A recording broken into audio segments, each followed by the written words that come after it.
إن الحمد لله نحمده ونستعينه ونؤمن به ونتوكل عليه ونعوذ بالله من شرور أنفسنا وسيئات أعمالنا من يهده الله فلا مضل له ومن يضلله فلا هادي له وأشهد أن لا إله إلا الله وحده لا شريك له وأشهد أن محمدا عبده ورسوله أرسله بالهدى ودين الحق ليظهره على الدين كله ولو كره المشركون يا أيها الذين آمنوا اتقوا الله حق تقاته ولا تموتن إلا وأنتم مسلمون.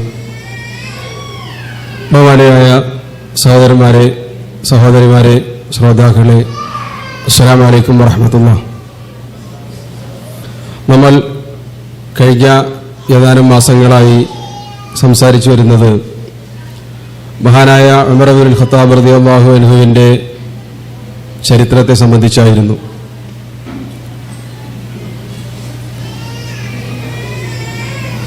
അതിൻ്റെ അവസാനത്തെ ദർസാണ് ഇന്ന് സംസാരിക്കുവാൻ ഉദ്ദേശിക്കുന്നത്. അല്ലാഹു തൗഫീഖ് നൽകുമാറാവട്ടെ. മഹാനായ ഉമർ ഇബ്നുൽ ഖത്താബ് റളിയല്ലാഹു അൻഹു ഖുലഫാഉർ റാഷിദുകളിൽ രണ്ടാമൻ, നബി സല്ലല്ലാഹു അലൈഹി വസല്ലം തങ്ങളിലെ സഹാബിമാരിലും രണ്ടാം സ്ഥാനക്കാരൻ, ലോക ചരിത്രത്തിനാകമാനം ഒരു രാഷ്ട്ര നേതാവ് എങ്ങനെയായിരിക്കണമെന്ന് തൻ്റെ ജീവിതത്തിലൂടെ പ്രാവർത്തിക രൂപത്തിൽ കാണിച്ചു തന്നാണ് ഉമർ ഇബ്നുൽ ഖത്താബ് റളിയല്ലാഹു അൻഹു ഇഹലോകവാസം വെടിഞ്ഞത്. അധികാരവും ചെങ്കോലുമൊക്കെ ലഭിക്കുമ്പോൾ ആളുകളെ അടിച്ചമർത്താനും അവരുടെ മേൽ നിയമങ്ങൾ നടപ്പാക്കാനും പൊതുവെ ഭരണാധികാരികൾക്കൊക്കെ താല്പര്യമുണ്ടാകാറുണ്ട്. അതിൽ നിന്നൊക്കെ വ്യത്യസ്തനായി അവരുടെ ഒരു സേവകനും ഒരു പരിചാരകനും കാവൽക്കാരനുമായിട്ടായിരുന്നു ഉമർ ഇബ്നുൽ ഖത്താബ് റളിയല്ലാഹു അൻഹു ജീവിക്കുകയും ഭരിക്കുകയും ചെയ്തത് എന്നത് അദ്ദേഹത്തിൻ്റെ ചരിത്രത്തിലൂടെ കണ്ണോടിച്ചാൽ നമ്മൾക്ക് മനസ്സിലാക്കാൻ സാധിക്കും. നബി സല്ലല്ലാഹു അലൈഹി വസല്ലം തങ്ങളുടെ സ്വപ്നം ഇവിടെ വിശദീകരിക്കപ്പെട്ടിരുന്നു. നബി സല്ലല്ലാഹു അലൈഹി വസല്ലം തങ്ങൾ ഒരിക്കൽ പറയുകയുണ്ടായി, ഞാൻ ഇന്നലെ രാത്രി ഒരു സ്വപ്നം ദർശിക്കുകയുണ്ടായി. ഒരു കിണറിൽ നിന്ന് ഞാൻ വെള്ളം കോരി, ഏതാനും കോരലുകൾക്ക് ശേഷം ഞാൻ ആ പാതാളക്കരണ്ടി ബക്കറ്റ് അബൂബക്കർ സിദ്ദീഖ് റളിയല്ലാഹു അൻഹുവിനെ ഏൽപ്പിച്ചു. അബൂബക്കറും ഏതാനും കോരലുകൾ കോരി, എന്നിട്ട് ഉമർ ഇബ്നുൽ ഖത്താബിന് കൈമാറി. അദ്ദേഹം അത് വലിക്കാൻ ആരംഭിച്ചതോടുകൂടി ഇസ്തഹാലത്ത് ഗർബ, അതങ്ങോട്ട് വലുതായി, ആ കോരുന്ന പാത്രം അങ്ങോട്ട് വലുതാവുകയും അദ്ദേഹം വളരെ പ്രൊഫഷണലായി വെള്ളം കോരാൻ ആരംഭിക്കുകയും ആളുകൾ മുഴുവൻ കുടിക്കുകയും അവരെല്ലാം അവരുടെ പാത്രങ്ങളിൽ നിറക്കുകയും വെള്ളം ചുമന്നുകൊണ്ട് നാനാ ദിക്കുകളിലേക്കും യാത്രയാവുകയും ചെയ്തു എന്ന് നബി സല്ലല്ലാഹു അലൈഹി വസല്ലം തങ്ങൾ പറയുകയുണ്ടായി. മഹാന്മാരായ ഉലമാ പറയുന്നത് അബൂബക്കർ സിദ്ദീഖ് റളിയല്ലാഹു അൻഹുവിൻ്റെയും അതിനുശേഷമുള്ള ഉമർ ഇബ്നുൽ ഖത്താബ് റളിയല്ലാഹു അൻഹുവിൻ്റെ ഭരണത്തെ സംബന്ധിച്ചാണ് നബി സല്ലല്ലാഹു അലൈഹി വസല്ലം തങ്ങളുടെ ആ സ്വപ്നത്തിലൂടെ റസൂലുള്ളാഹി സൂചന നൽകിയത് എന്നാണ്. അങ്ങനെ തന്നെയായിരുന്നു. നബി സല്ലല്ലാഹു അലൈഹി വസല്ലം തങ്ങൾക്ക് ശേഷം അബൂബക്കർ സിദ്ദീഖ് ഭരണമേറ്റെടുത്തു. ഏതാനും വർഷങ്ങൾ അദ്ദേഹം ഭരണം നടത്തി, 2.5 വർഷം. അതിനുശേഷം ഉമർ ഇബ്നുൽ ഖത്താബ് റളിയല്ലാഹു അൻഹു ഭരണമേറ്റെടുത്തു. പിന്നീട് ഈ പാത്രത്തിന്റെ ഉദാഹരണം പറഞ്ഞതുപോലെ ഇസ്ലാമിലെ അങ്ങ് കിഴക്ക് സിന്ധ് മുതൽ പടിഞ്ഞാറ് ട്രിപ്പോളി വരെ അദ്ദേഹം വ്യാപിപ്പിക്കുകയുണ്ടായി. തെക്ക് സുഡാൻ മുതൽ വടക്ക് അസർബൈജാൻ വരെ വിശാലമായ ഒരു ഇസ്ലാമിക സാമ്രാജ്യം അദ്ദേഹം സ്ഥാപിക്കുകയുണ്ടായി. വെറുമൊരു രാജ്യം മാത്രമായിരുന്നില്ല, എല്ലാ അർത്ഥത്തിലും ആധുനിക രാജ്യങ്ങളോട് കിടപിടിക്കുന്ന തരത്തിലുള്ള ഭരണ സംവിധാനങ്ങൾ അദ്ദേഹം ഏർപ്പെടുത്തിയിരുന്നു എന്നുള്ളതാണ് അതിലേറ്റവും പ്രസ്താവ്യമായത്.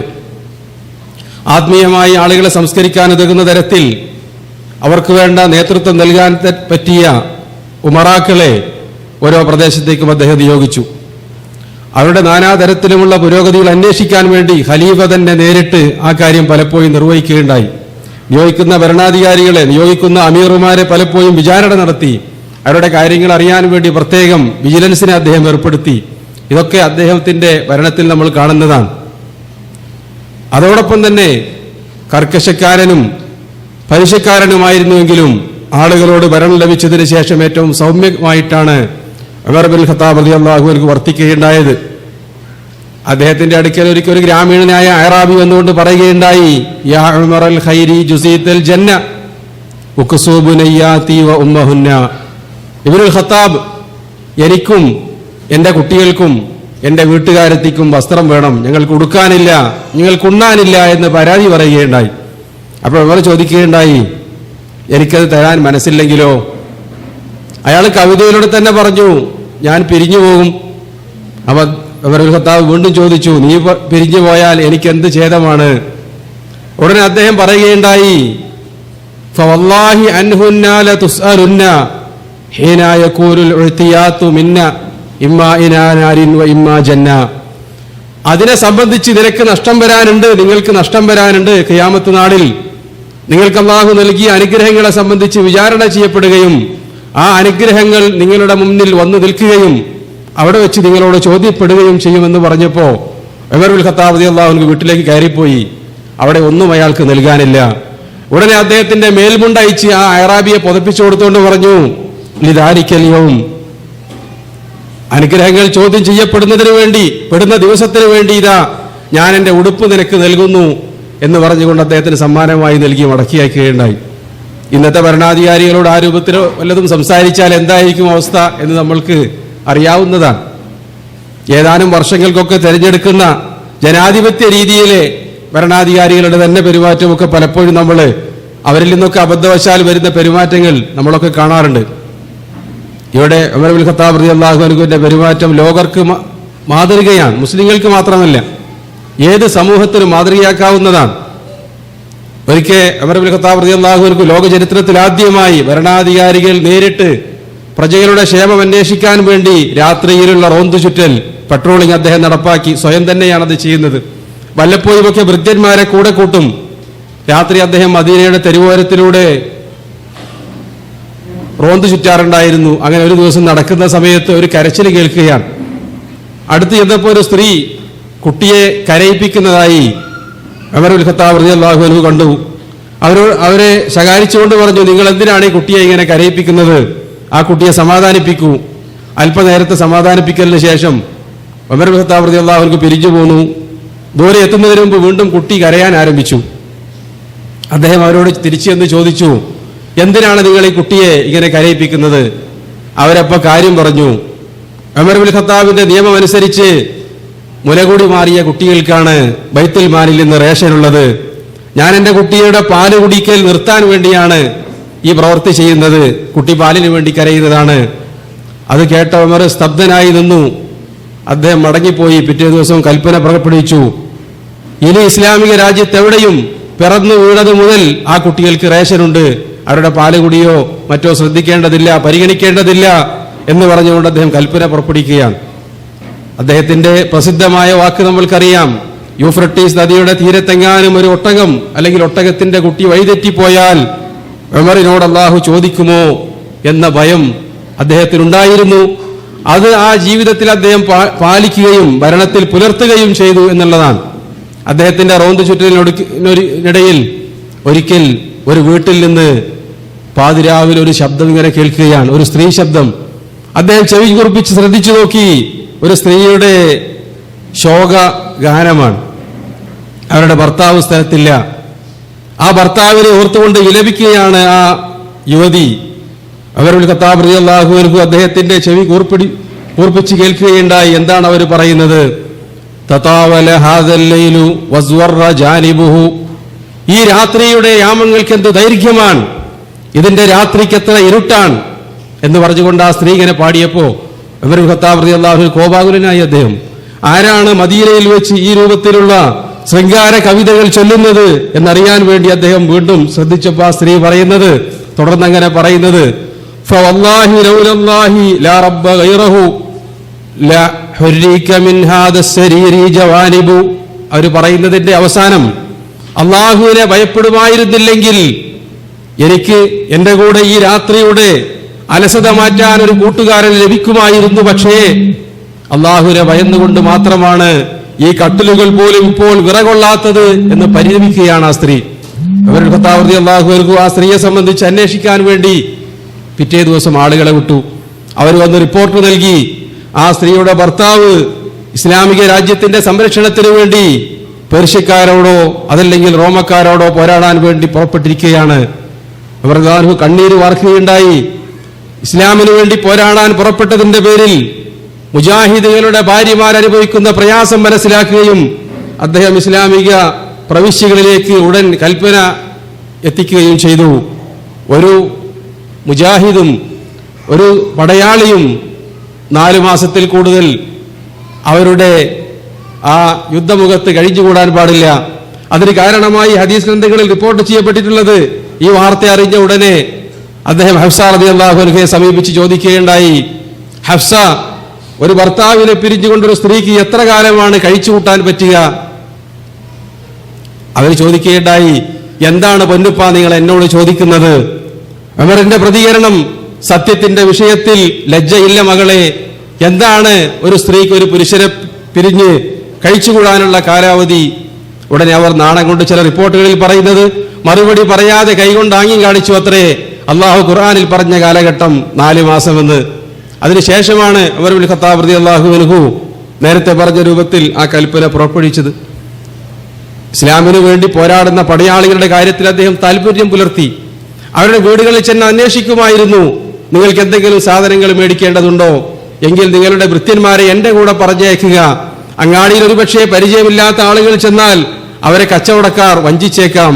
അതുകൊണ്ട് ഞാനാണ് നിങ്ങളുടെ പിതാവ് എന്ന് പറഞ്ഞുകൊണ്ട് അദ്ദേഹം അവരുടെ വീട്ടിലേക്ക് സ്വന്തം ചുമലിൽ സാധനങ്ങൾ ചുമന്ന് എത്തിച്ചു കൊടുക്കാറുള്ള ഭരണാധികാരിയാണ്. അതാണ് യഥാർത്ഥത്തിലുള്ള സേവകരും യഥാർത്ഥത്തിലുള്ള കാവൽക്കാരനും. ലോക ചരിത്രത്തിൽ ഒരുപക്ഷെ ഉമർ ഇബ്നുൽ ഖത്താബിനെ അല്ലാതെ ആ രൂപത്തിൽ നമ്മൾക്ക് കണ്ടെത്താൻ സാധ്യമല്ല എന്നുള്ളതാണ് ചരിത്രം. അദ്ദേഹം മുസ്ലിങ്ങളെ മാത്രമല്ല, ഇസ്ലാമിക രാജ്യം വിശാലമായി, അതിന്റെ കിഴക്കും പടിഞ്ഞാറും വളരെ വിശാലമായ രാജ്യമായതുകൊണ്ട് തന്നെ ഒരുപാട് സമൂഹങ്ങളും ജനപദങ്ങളും അതിലേക്ക് കടന്നു വന്നിരുന്നു. വ്യത്യസ്ത ജാതികൾ, മതങ്ങൾ, ഭാഷക്കാർ, വർണ്ണക്കാർ, അവരോടെല്ലാം നീതിയിലാണ് ഖലീഫ വർത്തിച്ചത്. നമ്മൾക്കറിയാം, ആദ്യമായി ഇസ്ലാമിക രാജ്യത്ത് താമസിക്കുന്ന മുസ്ലിങ്ങളല്ലാത്ത ആളുകളുടെ കൂട്ടത്തിൽ പ്രായം ചെന്ന ആളുകളിൽ നിന്ന് ജിസിയ അദ്ദേഹം ഉപേക്ഷിച്ചു. അത് സ്വീകരിക്കേണ്ട എന്ന് തീരുമാനിച്ചു. അതേപോലെ തന്നെ അവരുടെ കൂട്ടത്തിലെ ചെറിയ കുട്ടികളെയും സ്ത്രീകളെയും അതിൽ നിന്ന് ഒഴിവാക്കി. അതിനു പുറമെ ഒരു കാലത്ത് ജിസിയ അടച്ചു ജീവിച്ച ആളുകൾ വാർദ്ധക്യത്തിലേക്ക് എത്തിക്കഴിഞ്ഞാൽ മുസ്ലിങ്ങളെ പോലെ പെൻഷൻ ഏർപ്പെടുത്തി. നീതിയുടെ യഥാർത്ഥ നീതിവൽക്കരണമാണ് അദ്ദേഹം ആളുകൾക്കിടയിൽ കാണിച്ചത്. പക്ഷേ ആ നീതി അദ്ദേഹത്തിന് ലോകത്തിൽ ഇത് തിരിച്ചു ലഭിച്ചില്ല എന്നതാണ് സത്യം. അങ്ങനെയാണ് അദ്ദേഹം മരണപ്പെടുന്നത്. അതങ്ങനെയാണ്. അള്ളാഹു ഈ ലോകത്തിന് വെച്ച പ്രകൃതി നിയമം അങ്ങനെയാണ്. സത്യവും ഹക്കും ബാത്തിലും തമ്മിൽ നിരന്തര സമരത്തിലാണ്. ചിലപ്പോൾ സത്യം വിജയിക്കും, അള്ളാഹു അതിനുള്ള കാരണങ്ങൾ ഒരുക്കി കൊടുക്കും. ചില സന്ദർഭങ്ങളിൽ സത്യം വിജയിക്കും, ചിലപ്പോ സത്യം താൽക്കാലികമായി പരാജയപ്പെടും. അസത്യം ആത്യന്തികമായിട്ടല്ലാതെ താൽക്കാലിക വിജയം നേടും. അതിനുള്ള കാരണങ്ങൾ അസത്യത്തിന്റെ വാക്താക്കൾ സ്വീകരിച്ചാൽ. ഇതാണ് ലോകത്തിലെ അള്ളാഹുവിന്റെ പ്രകൃതി നിയമം. അത് നമ്മൾ കണ്ടുകൊണ്ടേയിരിക്കുകയാണ്. സത്യവും ഹക്കും ബാത്തിലും തമ്മിലുള്ള ആ സമരമാണ് നമ്മൾ കാണുന്നത്. സത്യത്തിന്റെ ആളുകളെ ബാത്തിലിന്റെ ആളുകൾ ഒരു രൂപത്തിലല്ലെങ്കിൽ മറ്റൊരു രൂപത്തിൽ നേരിട്ടുകൊണ്ടേയിരിക്കും. ഉമർ ഇബ്നുൽ ഖത്താബ് റളിയല്ലാഹു അൻഹുവും അങ്ങനെ ആ ബാത്തിലിന്റെ ആളുകളുടെ കൊലക്കത്തിക്കിരയായി മാറുകയാണ് പിന്നീട് ചെയ്യുന്നത്. അദ്ദേഹം പുലർത്തിപ്പോന്ന ആ നീതി അദ്ദേഹത്തിന് തിരിച്ചവർ നൽകിയില്ല എന്നുള്ളതാണ്. നബി സല്ലല്ലാഹു അലൈഹി വസല്ലം തങ്ങൾ ഉമർ ഇബ്നുൽ ഖത്താബ് റളിയല്ലാഹു അൻഹുവിനെ സംബന്ധിച്ച് പറഞ്ഞിട്ടുണ്ട്. പല സന്ദർഭങ്ങളിലും നമ്മളിവിടെ പ്രതിപാദിക്കുകയുണ്ടായി. അദ്ദേഹത്തിന്റെ ഭരണത്തിലേക്ക് സൂചന നൽകിക്കൊണ്ട്, അദ്ദേഹത്തിന്റെ ഈമാനിനെ വർണ്ണിച്ചുകൊണ്ട്, അദ്ദേഹത്തിന്റെ അറിവിനെയും പാണ്ഡിത്യത്തെയും സൂക്ഷ്മതയും ഒക്കെ പല സന്ദർഭങ്ങളിലായി നബി സല്ലല്ലാഹു അലൈഹി വസല്ലം തങ്ങൾ സഹാബിമാരെ തെര്യപ്പെടുത്തിയതാണ്. ഒരിക്കൽ അദ്ദേഹം യാത്രയിൽ ചോദിക്കുകയുണ്ടായി കൂട്ടുകാരോട്, അയ്യുക്കും യഹ്ഫദു ഹദീസ റസൂലില്ലാഹി സ്വല്ലല്ലാഹു അലൈഹി വസല്ലം ഫിൽ ഫിത്ന. ഇമാം ബുഖാരിയും മറ്റുമൊക്കെ ഉദ്ധരിക്കുന്ന ഹദീസാണ്. അവർ ചോദിക്കുകയാണ് അനുയായികളോട്, കൂട്ടുകാരോട്, നിങ്ങളുടെ കൂട്ടത്തിൽ ആർക്കാണ് നബി സല്ലല്ലാഹു അലൈഹി വസല്ലം തങ്ങൾ ഫിത്നയെ സംബന്ധിച്ച് മുന്നറിയിപ്പ് നൽകിക്കൊണ്ട് സംസാരിച്ച സംസാരം ഹദീസ് ഓർമ്മയുള്ളത്?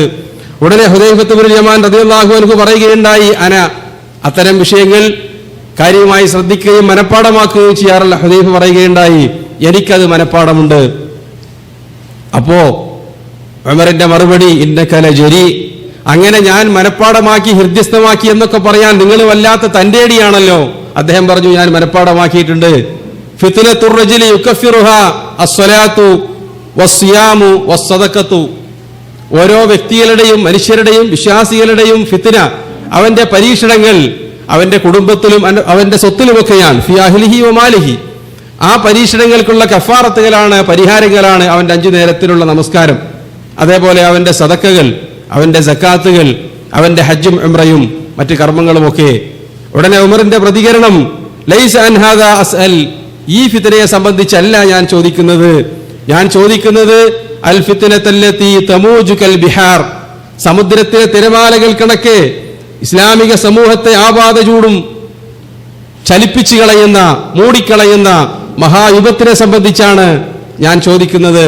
ഉടനെ അദ്ദേഹം പറയുകയുണ്ടായി, ലൈസ അലൈക മിൻഹു ബഅസുൻ യാ അമീറൽ മുഅ്മിനീൻ. നിങ്ങൾ എന്തിനാണ് അതിന്റെ പേരിൽ ഭയപ്പെടുന്നത്? ഫഇന്ന ബൈനക വബൈനഹാ ബാബൻ മുഅ്സദ. നിങ്ങൾക്കും ആ ഫിത്നയ്ക്കുമിടയിൽ സാക്ഷിയിട്ട ഒരു കഥകുണ്ടായിരിക്കെ നിങ്ങൾ അതിന്റെ പേരിൽ പ്രയാസപ്പെടേണ്ടതില്ല എന്ന് ഹുദൈഫത്ത് ഇബ്നു യമാൻ റളിയല്ലാഹു അൻഹു പറയുകയുണ്ടായി. അപ്പൊ അദ്ദേഹം ചോദിച്ചു, എനിക്ക് ശേഷം വരുന്ന ആ വാതിൽ, എന്റെ പിറകിലുള്ള ആ വാതിൽ യുക്സറു അം യുഫ്തഹ്, ആ വാതിൽ എന്റെ മരണത്തോടെ തുറക്കപ്പെടുകയാണോ അതല്ല തകർക്കപ്പെടുകയാണോ? ഹുദൈഫയുടെ മറുപടി, ബൽ യുക്സർ, ആ വാതിൽ തകർക്കപ്പെടും. ഉടനെ ഉമറിന്റെ മറുപടി, ഇദല്ല യുഗ്ലഖു ബഅദഹു ഹബദ. തകർക്കപ്പെടുന്ന വാതിൽ പിന്നെ ഖിയാമത്ത് നാൾ വരെ അടക്കുന്ന പ്രശ്നമില്ല, അത് മലർക്കെ തുറന്നുകൊണ്ടേയിരിക്കും. അതായത് ഉമർ ഇബ്നുൽ ഖത്താബ് റളിയല്ലാഹു അൻഹുവിന്റെ വധത്തിന് ശേഷം ഇസ്ലാമിക ലോകത്ത് പൊട്ടിപ്പുറപ്പെടുന്ന കുഴപ്പം ഖിയാമത്ത് നാൾ വരെ നീണ്ടു നിൽക്കുന്നതാണ്. പിന്നീട് അതിനെ ശരിയായ രൂപത്തിലേക്ക് കൊണ്ടുവരാൻ മുസ്ലിങ്ങൾക്ക് സാധ്യമാവുകയില്ല എന്ന് ഉമർ ഇബ്നുൽ ഖത്താബ് റളിയല്ലാഹു അൻഹു പറയുകയുണ്ടായി.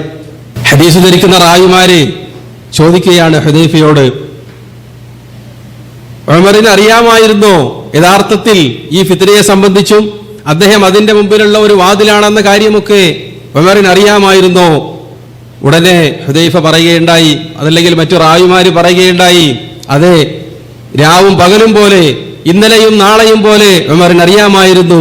അദ്ദേഹമാണ് ആ ഫിത്നയ്ക്ക് തടസ്സമായി നിൽക്കുന്ന വാതിലെന്ന് അദ്ദേഹത്തിന് അറിയാമായിരുന്നു എന്ന് പ്രതികരിക്കുകയും ചെയ്തു. അങ്ങനെ ഇസ്ലാമിക സമൂഹത്തെ നീതിയിൽ ഭരിക്കുകയും സംരക്ഷിക്കുകയും ചെയ്ത കാരണത്താൽ ആ ഫിത്നക്കാർക്ക് മുമ്പിലുള്ള ഒരു വാതിലായി, ഒരു തടസ്സമായി ഉമർ ജീവിച്ചു. പക്ഷേ അദ്ദേഹത്തിന്റെ മരണത്തിന് ശേഷം നമ്മൾ പിന്നീട് ഇസ്ലാമിക ലോകത്ത് കേട്ടിട്ടുള്ള ഫിത്നകളെല്ലാം ഉടലെടുക്കുകയാണ്.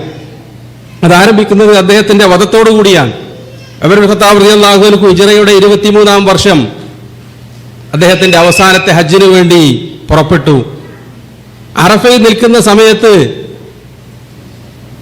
ഉണ്ടായ ഒരു സംഭവം അബ്ദുല്ലാഹ് ഇബ്നു അബ്ബാസ് റളിയല്ലാഹു അൻഹു റിപ്പോർട്ട് ചെയ്യുകയാണ്. അദ്ദേഹം അബ്ദുറഹ്മാൻ ഇബ്നു ഔഫിനെ കാണാൻ ചെന്നതാണ്. അപ്പൊ അദ്ദേഹം ടെന്റിലില്ല. അദ്ദേഹം ഉമർ ഇബ്നുൽ ഖത്താബ് റളിയല്ലാഹുവിന്റെ ടെന്റിലേക്ക് പോയിരിക്കുകയാണ്, മിനായിൽ വെച്ച്, അറഫയിലല്ല മിനായിൽ വെച്ച്. അങ്ങനെ ഇബ്നു അബ്ബാസ് റളിയല്ലാഹു അൻഹു കാത്തിരുന്നു. അബ്ദുറഹ്മാൻ ഇബ്നു ഔഫ് റളിയല്ലാഹു അൻഹു തിരിച്ചു വന്ന് പറയുകയുണ്ടായി, ഞാനിപ്പോൾ ഉമർ ഇബ്നുൽ ഖത്താബ് റളിയല്ലാഹു അൻഹുവിന്റെ അമീറുൽ മുഅ്മിനീന്റെ സമക്ഷത്തിൽ നിന്നാണ് കടന്നു വരുന്നത്. അദ്ദേഹം അല്പം മുമ്പ് ഒരാളോട് ദേഷ്യപ്പെട്ട് സംസാരിക്കുകയുണ്ടായി. ഉമറിന്റെ സദസ്സിൽ ഒരാള്, സഹാബിമാരുടെ കൂട്ടത്തിൽപ്പെട്ട ഒരു വ്യക്തി പറയുകയുണ്ടായി, ഉമർ ഇബ്നുൽ ഖത്താബ് റളിയല്ലാഹു അൻഹുവിന്റെ നിര്യാണ ശേഷം ഞങ്ങളുടെ കൂട്ടത്തിൽ ആരെങ്കിലും ഖലീഫയായി പ്രഖ്യാപിക്കും, പേര് പറയും എന്ന് അദ്ദേഹം തൽഹത്ത് ബിൻ ഉബൈദില്ലാ റളിയല്ലാഹു അൻഹുവിനെ വ്യംഗ്യമായി സൂചിപ്പിച്ചുകൊണ്ട് നിങ്ങളുടെ മരണശേഷം ഞങ്ങൾ ആരുടെയെങ്കിലും പേര് നിർദ്ദേശിക്കും എന്ന് പറയുകയുണ്ടായി. അത് കേട്ടുകൊണ്ട് ഉമർ റളിയല്ലാഹു അൻഹു കോപാകുലനായി.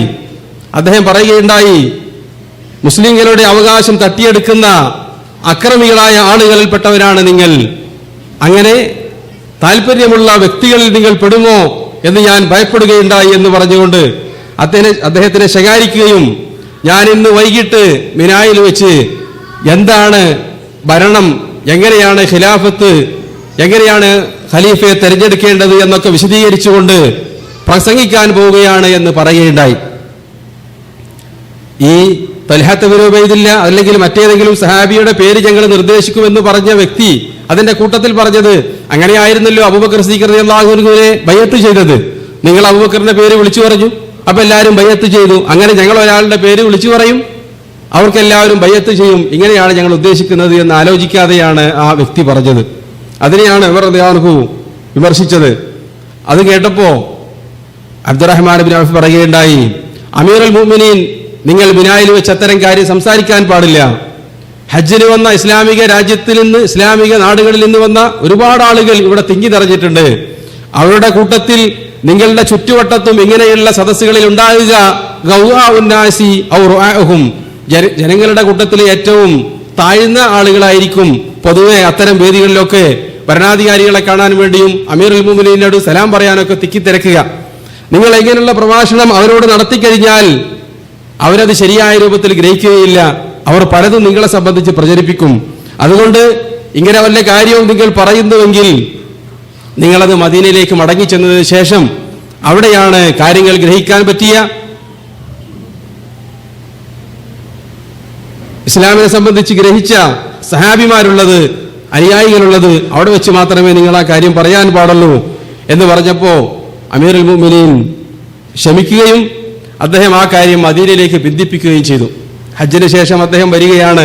നബി സല്ലല്ലാഹു അലൈഹി വസല്ലം തങ്ങൾ ചെയ്തതുപോലെ സുന്നത്തല്ലെങ്കിലും അബുത്തഹിലാണ് ഹജ്ജിന് ശേഷം തവാഫുൽ വിദാ ചെയ്ത് അദ്ദേഹം താമസിച്ചത്. മക്കയുടെ മുകൾ ഭാഗമാണ്. അതിന്റെ നേരെ താഴെയുള്ള ഭാഗത്തിനാണ് മസ്ഫല എന്ന് പറയുന്നത്. അതിന്റെ നേരെ ഓപ്പോസിറ്റ് ഭാഗത്തിനാണ്, എതിർ ദിശയിലേക്കാണ് അബുത്തഹി എന്ന് പഴയ കാലത്ത് പറയാറുണ്ടായിരുന്നത്. അവിടെ അദ്ദേഹം താമസിച്ചു രാത്രിയിൽ. ആ സമയത്ത് അദ്ദേഹം അല്പം മണ്ണ് ഇങ്ങനെ കൂനയായി കൂട്ടി നിർത്തിയിട്ട് അതിന്മേൽ മലർന്നു കിടന്നു. തല ഉയരത്തിൽ വെക്കാൻ വേണ്ടിയാണ് ആ മണ്ണിങ്ങനെ കൂട്ടിവെച്ചത്. എന്നിട്ട് അദ്ദേഹം ഉടുത്തിരുന്ന അല്ലെങ്കിൽ പുതച്ചിരുന്ന പുതപ്പ് തട്ടം അതിന്റെ മുകളിൽ നിവർത്തി വിരിച്ചിട്ടു. എന്നിട്ട് അദ്ദേഹം ആകാശത്തേക്ക് കൈ ഉയർത്തിക്കൊണ്ട് മലർന്നു കിടന്ന് പ്രാർത്ഥിക്കുകയാണ്. അല്ലാഹുവേ, നാഥ, എന്റെ പ്രായം വർദ്ധിച്ചു, എന്റെ പ്രജകളുടെ ഈ സാമ്രാജ്യത്തിന്റെ വിസ്തൃതി വിശാലമായി, എന്റെ ആരോഗ്യം ക്ഷയിച്ചു വന്നുകൊണ്ടിരിക്കുകയാണ്. അതുകൊണ്ട് പ്രയാസം വരുന്നതിന് മുമ്പ് ഫഖ്ബിദിലേക്ക് ഗൈറ മുദയ്യിൻ വലാ മുഫരിത്, ഞാൻ എന്തെങ്കിലും ഉപേക്ഷ വരുത്തുന്നതിന് മുമ്പ്, ഈ ഉമ്മത്തിന്റെ കാര്യം ശരിയായ രൂപത്തിൽ നിർവഹിക്കാൻ പറ്റാത്ത ഒരവസ്ഥയിലേക്ക് എത്തുന്നതിന് മുമ്പ് നീ എന്നെ നിന്നിലേക്ക് തിരിഞ്ഞു വിളിക്കണം നാഥ എന്ന് പ്രാർത്ഥിക്കുന്നത് അനുയായികളായ കൂടെയുള്ള ആളുകൾ കേൾക്കുകയാണ്. ഉമർ റളിയല്ലാഹു അൻഹു മദീനയിലേക്ക് തിരിച്ചെത്തി. അദ്ദേഹം ആദ്യം ചെയ്യുന്നത് ബിനായിൽ പറഞ്ഞ കാര്യം പൂർത്തിയാക്കുകയാണ്. ശരിയായി ചരിത്രം പരിശോധിച്ചാൽ മനസ്സിലാകുന്നത് മദീനയിലേക്ക് എത്തുന്നത് വ്യാഴാഴ്ചയോ അതല്ലെങ്കിൽ ബുധനാഴ്ച വൈകിട്ടോ ആണ്. വെള്ളിയാഴ്ച ഖുത്ബ ഉണ്ട്. ഖുത്ബയ്ക്ക് വേണ്ടി മുഅദ്ദിൻ ബാങ്ക് വിളിച്ചു. ഉമർ ഇബ്നു ഖത്താബ് റളിയല്ലാഹു അൻഹു സലാം പറഞ്ഞ് മിമ്പറിൽ ഇരുന്നതിന് ശേഷം മുഅദ്ദിൻ ബാങ്ക് വിളിച്ചു. അദ്ദേഹം ഹംദും സലാത്തും നടത്തി പ്രസംഗിക്കാൻ ആരംഭിക്കുകയാണ്. പ്രസംഗിച്ചുകൊണ്ട് അദ്ദേഹം പറയുന്നത് നബി സല്ലല്ലാഹു അലൈഹി വസല്ലം തങ്ങളുടെ മരണത്തെ സംബന്ധിച്ചാണ്.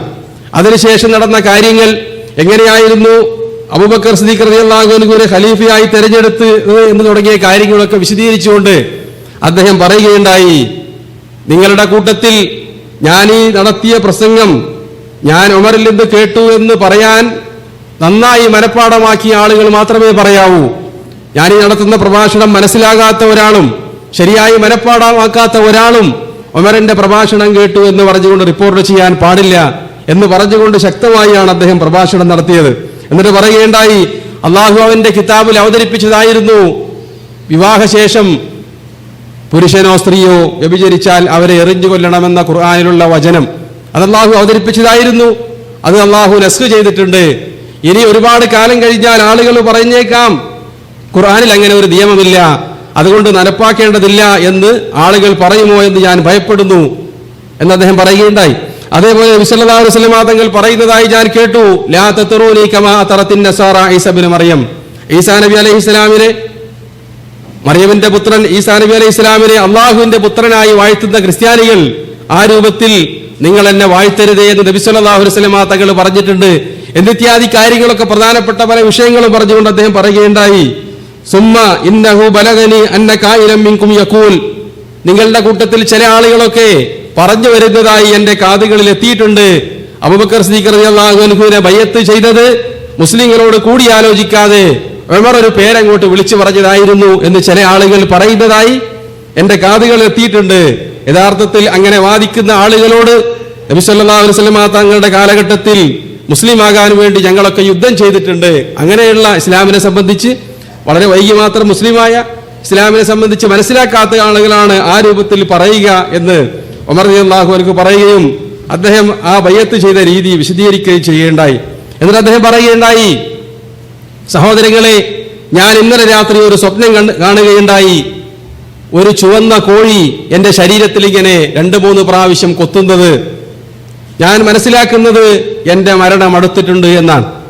പിന്നീട് സ്വപ്ന വ്യാഖ്യാതാക്കളായ ആളുകൾ പറയുന്നത് ചുവന്ന കോഴിയെ കൊണ്ട് ഉദ്ദേശിക്കുന്നത് വെള്ളക്കാരനായ ഒരു വ്യക്തി, റോമാക്കാരനായ ഒരു വ്യക്തിയാണ് ഉമറിന്റെ ഘാതകൻ എന്ന് ആ സ്വപ്നത്തിന്റെ വിശദീകരണമായി പണ്ഡിതന്മാർ, അതല്ലെങ്കിൽ ആ കൂട്ടത്തിൽ തന്നെ മനസ്സിലാക്കാൻ പറ്റിയ സഹാബിമാർ വിശദീകരിക്കുകയുണ്ടായി എന്ന് നമ്മൾക്ക് അതിന്റെ വിശദീകരണത്തിലൊക്കെ കാണാൻ പറ്റും. അങ്ങനെ അദ്ദേഹം പറയുകയാണ്, വഇന്ന അഖ്വാമൻ യഅ്മുറൂനനി അൻ അസ്തഖ്ലിഫ്, ചില ആളുകളൊക്കെ എന്നോട് ഇപ്പോൾ തന്നെ സൂചിപ്പിക്കുന്നത് എന്റെ കാലശേഷം ആരാണ് ഭരണാധികാരിയായി വരേണ്ടതെന്ന് ഇപ്പോൾ തന്നെ ഞാൻ ഇസ്തിഖ്ലാഫ് നടത്തണം, നിശ്ചയിക്കണം, അവർക്ക് അധികാരപത്രം കൈമാറണമെന്നൊക്കെ ചില ആളുകൾ എന്നോട് ഉപദേശിക്കുന്നുണ്ട്. പക്ഷേ ഞാനത് ചെയ്യുന്നില്ല. കാരണം അള്ളാഹു അവന്റെ ദീനിനെ നഷ്ടപ്പെടുത്തുകയില്ല. അതുകൊണ്ട് എന്റെ ഭാഗത്തു നിന്ന് ഒരു ഖലീഫയെ നിശ്ചയിക്കേണ്ട കാര്യമില്ല. എന്റെ മരണശേഷം നിങ്ങൾ തന്നെ ആ കാര്യം കൂടിയിരുന്ന് തീരുമാനിച്ച് ഖലീഫയെ തെരഞ്ഞെടുത്താൽ മതി എന്ന് അദ്ദേഹം പറയുകയുണ്ടായി. എന്നിട്ട് അദ്ദേഹം പ്രഭാഷണം അവസാനിപ്പിച്ചു. ഇത് അദ്ദേഹത്തിന്റെ മരണത്തിന് മുമ്പുള്ള അദ്ദേഹത്തിന്റെ ഒരുക്കങ്ങളാണ്. മിനായിൽ വെച്ച് അദ്ദേഹം പറയാൻ ആഗ്രഹിച്ചു. പിന്നീട് മദീനയിലേക്ക് അത് മാറ്റിവെച്ചു. ഹജ്ജിന് ശേഷം അദ്ദേഹം മുസ്ലിങ്ങളെ എല്ലാവരെയും കണ്ടിട്ടുണ്ട്. ഇസ്ലാമിക അംസാറുകളിലെ പ്രവിശ്യകളിലെ എല്ലാ അമീർമാരും ഹജ്ജിന് വന്നിട്ടുണ്ട്. അവരോടൊക്കെ കൂടിക്കാഴ്ച നടത്തി, മുസ്ലിങ്ങളോട് പ്രഭാഷണം നടത്തി. പിന്നീട് അദ്ദേഹം മരണത്തിന് വേണ്ടി അദ്ദേഹത്തിന് ആ ലക്ഷണങ്ങൾ പ്രകടമായപ്പോൾ തന്നെ അള്ളാഹുവിനോട് പ്രാർത്ഥിക്കുകയുണ്ടായി. അതിനുശേഷമാണ് അദ്ദേഹത്തിന്റെ ഈ പ്രഭാഷണം, ഇത് ഇമാം ബുഖാരി ഉദ്ധരിച്ച റിപ്പോർട്ടാണ് അദ്ദേഹത്തിന്റെ ഈ പ്രഭാഷണങ്ങളൊക്കെ. ഇതിനുശേഷമാണ് 1-2 ദിവസത്തിനുള്ളിൽ ദുൽഹജ്ജ് 26-ന് ഹിജ്റ വർഷം 23-ന് അദ്ദേഹം പ്രവാസ നമസ്കാരത്തിനിടെ കൊല്ലപ്പെടുന്നത്.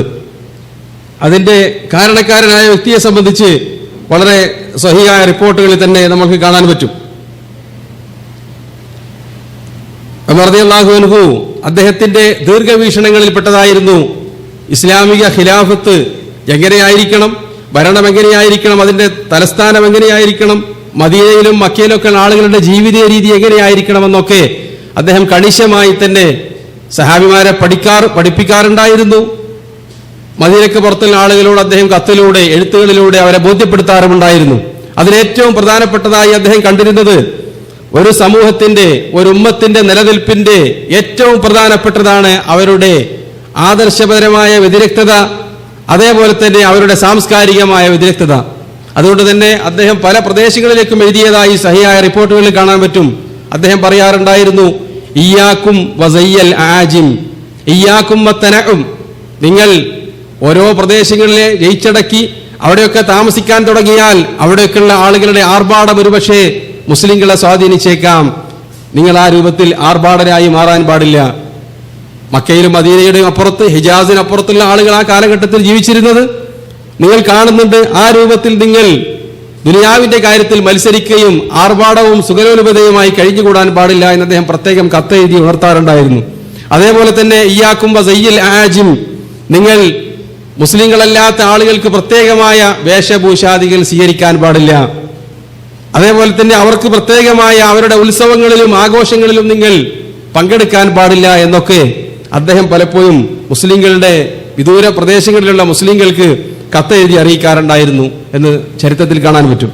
അതേപോലെ അദ്ദേഹം നടപ്പാക്കിയ ഒരു നിയമമായിരുന്നു, ഹിജാസിലേക്ക്, പ്രത്യേകിച്ച് ഇസ്ലാമിന്റെ ക്യാപിറ്റലുകളായ മക്കയിലേക്കും മദീനയിലേക്കും പ്രായപൂർത്തി എത്തിയ അവിശ്വാസികളായ ആളുകളെ സ്ഥിരതാമസക്കാരായി സ്വീകരിക്കാൻ പാടില്ല എന്ന അദ്ദേഹത്തിന്റെ പ്രത്യേക നിയമം.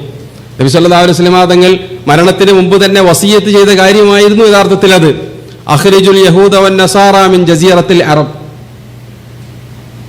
ഉമർ റളിയല്ലാഹു ആണ് ആ കൽപ്പന പിന്നീട് നടപ്പിൽ വരുത്തിയത്.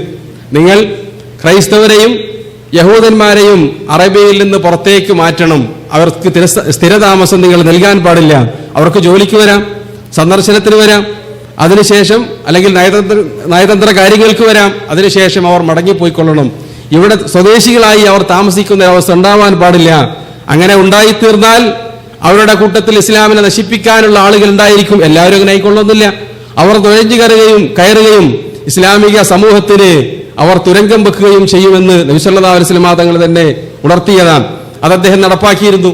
ആ കൂട്ടത്തിൽ മദീനയിലേക്ക് പ്രത്യേകിച്ച് അദ്ദേഹം അങ്ങനെയുള്ള മുതിർന്ന ആളുകളെ പ്രവേശിപ്പിക്കാറുണ്ടായിരുന്നില്ല.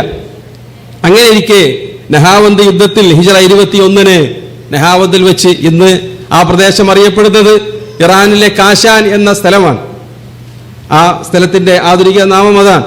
ആ പ്രദേശത്ത് വെച്ച് മുഗീറത്ത് ബിൻ ശുഅബ റളിയല്ലാഹു അൻഹുവിന് റോമാക്കാരിൽ നിന്ന്, പേർഷ്യക്കാരനാണ് അദ്ദേഹം, മജൂസിയാണ്, അയാളെ യുദ്ധത്തിൽ ഒരു വ്യക്തിയെ അബൂ ലുഅ്ലു അൽ ഫൈറൂസ്, അതാണ് അവന്റെ പേര്, അവനെ പിടിച്ചത് അർത്ഥം റോമക്കാരാണ്. റോമക്കാരിൽ നിന്നാണ് മുസ്ലിങ്ങൾക്ക് അവരെ ലഭിച്ചത്. മുഗീറത്ത് ബിൻ ശുഅബ റളിയല്ലാഹു അൻഹുവിന്റെ ബസറയിൽ ഗവർണറായിരുന്നു അദ്ദേഹം. അദ്ദേഹത്തിനാണ് അടിമയായി അവനെ ലഭിച്ചത്. അവന്റെ കരവിരുതികളൊക്കെ കണ്ടപ്പോൾ മുഗീറത്ത് ബിൻ ശുഅബ റളിയല്ലാഹു അൻഹു വല്ലാത്ത അത്ഭുതം തോന്നി. അദ്ദേഹം ഒരേ സമയം കൊത്തുപണിക്കാരനാണ്, കൽപ്പണിക്കാരനാണ്, പടവുകാരനാണ്, അതേപോലെ തന്നെ മരപ്പണിക്കാരനാണ്, പലതരത്തിലുള്ള കരകൗശല വിദ്യകൾ വശത്താക്കിയാണ്. ഉടനെ അദ്ദേഹം അമീറുൽ മുഅ്മിനീന് എഴുത്തെഴുതി, ഇങ്ങനെയുള്ള ഒരു വ്യക്തിയെ ഇവിടെ ലഭിച്ചിട്ടുണ്ട്, അയാളെ മദീനയിലേക്ക് നിയോഗിച്ചാൽ വിശ്വാസികളായ ആളുകൾക്ക് ഒരുപാട് സേവനം ചെയ്യാൻ അയാൾക്ക് പറ്റും, അതേപോലെ അവർക്ക് പഠിപ്പിച്ചു കൊടുക്കാനും പറ്റും. അങ്ങനെ സമ്മർദ്ദത്തിന് വഴങ്ങിക്കൊണ്ട് ഉമർ ഇബ്നുൽ ഖത്താബ് റളിയല്ലാഹു അൻഹു അവനെ മദീനയിലേക്ക് പ്രവേശനം നൽകുകയുണ്ടായി. അങ്ങനെ ഫൈറൂസ് അൽ മജൂസി എന്ന അബൂ ലുഅ്ലു മദീനയിൽ താമസക്കാരനായി. മുഗീറത്ത് ബിൻ ശുഅബയുടെ അടിമയാണ്, അദ്ദേഹത്തിന്റെ സ്പോൺസർഷിപ്പിലാണ്. അതുകൊണ്ട് തന്നെ സയ്യിദ് ആരാണ്? മുഗീറയാണ്. മുഗീറയ്ക്ക് 2 ദിർഹമായിരുന്നു അദ്ദേഹം ഈ കഫാലത്തിനുള്ള പൈസയായി, കാശായി നൽകാറുണ്ടായിരുന്നത്. പഴയകാലത്തെയുള്ള സമ്പ്രദായമാണ്. അദ്ദേഹത്തിനുള്ള ആ ഒരു ശമ്പളം എന്ന നിലയിൽ അദ്ദേഹത്തിന് തിരിച്ചു നൽകേണ്ട കാശാണത്. അങ്ങനെ ഒരു ദിവസം ഉമർ ഇബ്നുൽ ഖത്താബ് റളിയല്ലാഹു അൻഹുവിനെ സന്ദർശിച്ചുകൊണ്ട് അബൂ ലുഅ്ലു വിഷമം പറയുകയുണ്ടായി. എന്റെ അടുക്കൽ നിന്ന് 2 ദിർഹം മുഗീറത്ത് ബിൻ ശുഅബ വാങ്ങുന്നുണ്ട്, എന്നെ കൊണ്ട് അത് സ്വരൂപിക്കാൻ സാധ്യമല്ല. അപ്പോൾ ഉമർ ചോദിക്കുകയുണ്ടായി, എന്താണ് നിന്റെ ജോലി? ഉടനെ അയാൾ പറഞ്ഞു, ഞാൻ ഇന്ന കാര്യങ്ങളൊക്കെ ചെയ്യുന്നുണ്ട്. ഉമർ പറഞ്ഞു, അതൊരു വലിയ തുകയല്ലല്ലോ, നിന്നെക്കാളും ചെറിയ ജോലി ചെയ്യുന്ന ആളുകൾ അതിലും വലിയ തുകയാണ് പലപ്പോഴും ഇതേപോലെ സയ്യിദുമാർക്ക് നൽകുന്നത്, യജമാനന്മാർക്ക് നൽകുന്നത്, നിനക്കത് പ്രയാസമില്ല എന്നാണ് എനിക്ക് തോന്നുന്നത് എന്ന് പറഞ്ഞപ്പോ അബൂ ലുഅ്ലു അവിടുന്ന് കോപത്തോടുകൂടി തിരിഞ്ഞു പോവുകയുണ്ടായി. അവൻ പറഞ്ഞത്, വസിയന്നാസ കുല്ലഹും അദ്ലഹു ഗൈരി, ലോകത്തിനോട് മുഴുവൻ നീതിയിൽ വർത്തിക്കുന്ന ഉമർ എന്നോട് നീതി പാലിച്ചില്ല എന്ന് പറഞ്ഞുകൊണ്ട് പിറുപിറുത്തുകൊണ്ട് അബൂ ലുഅ്ലു ആ സദസ്സിൽ നിന്ന് പിരിഞ്ഞു പോവുകയും, പിന്നീട് ഒരിക്കൽ അതിന്റെ അടുത്ത ദിവസങ്ങളിൽ, ഇതൊരു പക്ഷേ ഹജ്ജിന് മുമ്പ് നടന്ന സംഭവങ്ങളാണ്, ഉമർദാനഹു ഹജ്ജിന് പുറപ്പെടുന്നതിന് മുമ്പ് ഉള്ള ദിവസങ്ങളിൽ നടന്ന സംഭവങ്ങളാണത്. ഉമർ ഇബ്നുൽ ഖത്താബ് റളിയല്ലാഹു അൻഹുവിനെ വഴിയിൽ വെച്ച് അബൂ ലുഅ്ലു കണ്ടപ്പോ ഉമർ ചോദിക്കുകയുണ്ടായി, നീ കാറ്റിന് പ്രവർത്തിക്കുന്ന ഒരു യന്ത്രം, ഒരു ആസുകല്ല്, ഈ സാധനങ്ങളൊക്കെ പൊടിക്കാനുള്ള, അതേപോലെ തന്നെ പിഴിയാനുള്ള ആസുകല്ല് നിർമ്മിക്കുന്നതായി കേൾക്കുന്നുണ്ട്, എനിക്കും അങ്ങനെയുള്ള ഒരു കല്ല് വേണം എന്ന് ഉമർ ഇബ്നുൽ ഖത്താബ് റളിയല്ലാഹു അൻഹു അബൂ ലുഅ്ലുയോട് പറഞ്ഞു. മദീന പള്ളിയുടെ അടുത്ത് വെച്ചാണ് അദ്ദേഹത്തിന് അവനെ കണ്ടുമുട്ടുന്നത്. ഉടനെ അബൂ ലുഅ്ലുയുടെ പ്രതികരണം, ഞാൻ നിങ്ങൾക്ക് വേണ്ടി നല്ലൊരു ആട്ടുകല്ല് ഉണ്ടാക്കുന്നുണ്ട്, ആ ഉണ്ടാക്കി കഴിഞ്ഞാൽ ലോകം മുഴുവൻ അതിന്റെ കീർത്തി വ്യാപിക്കും, എല്ലാവരുടെയും സംസാര വിഷയം ആ നിങ്ങൾക്കുണ്ടാക്കുന്ന ആട്ടുകല്ലിനെ സംബന്ധിച്ചായിരിക്കും എന്ന് പറഞ്ഞപ്പോ ഉമർ ഇബ്നുൽ ഖത്താബ് റളിയല്ലാഹു അൻഹു ഒരു കാര്യം മനസ്സിലായി.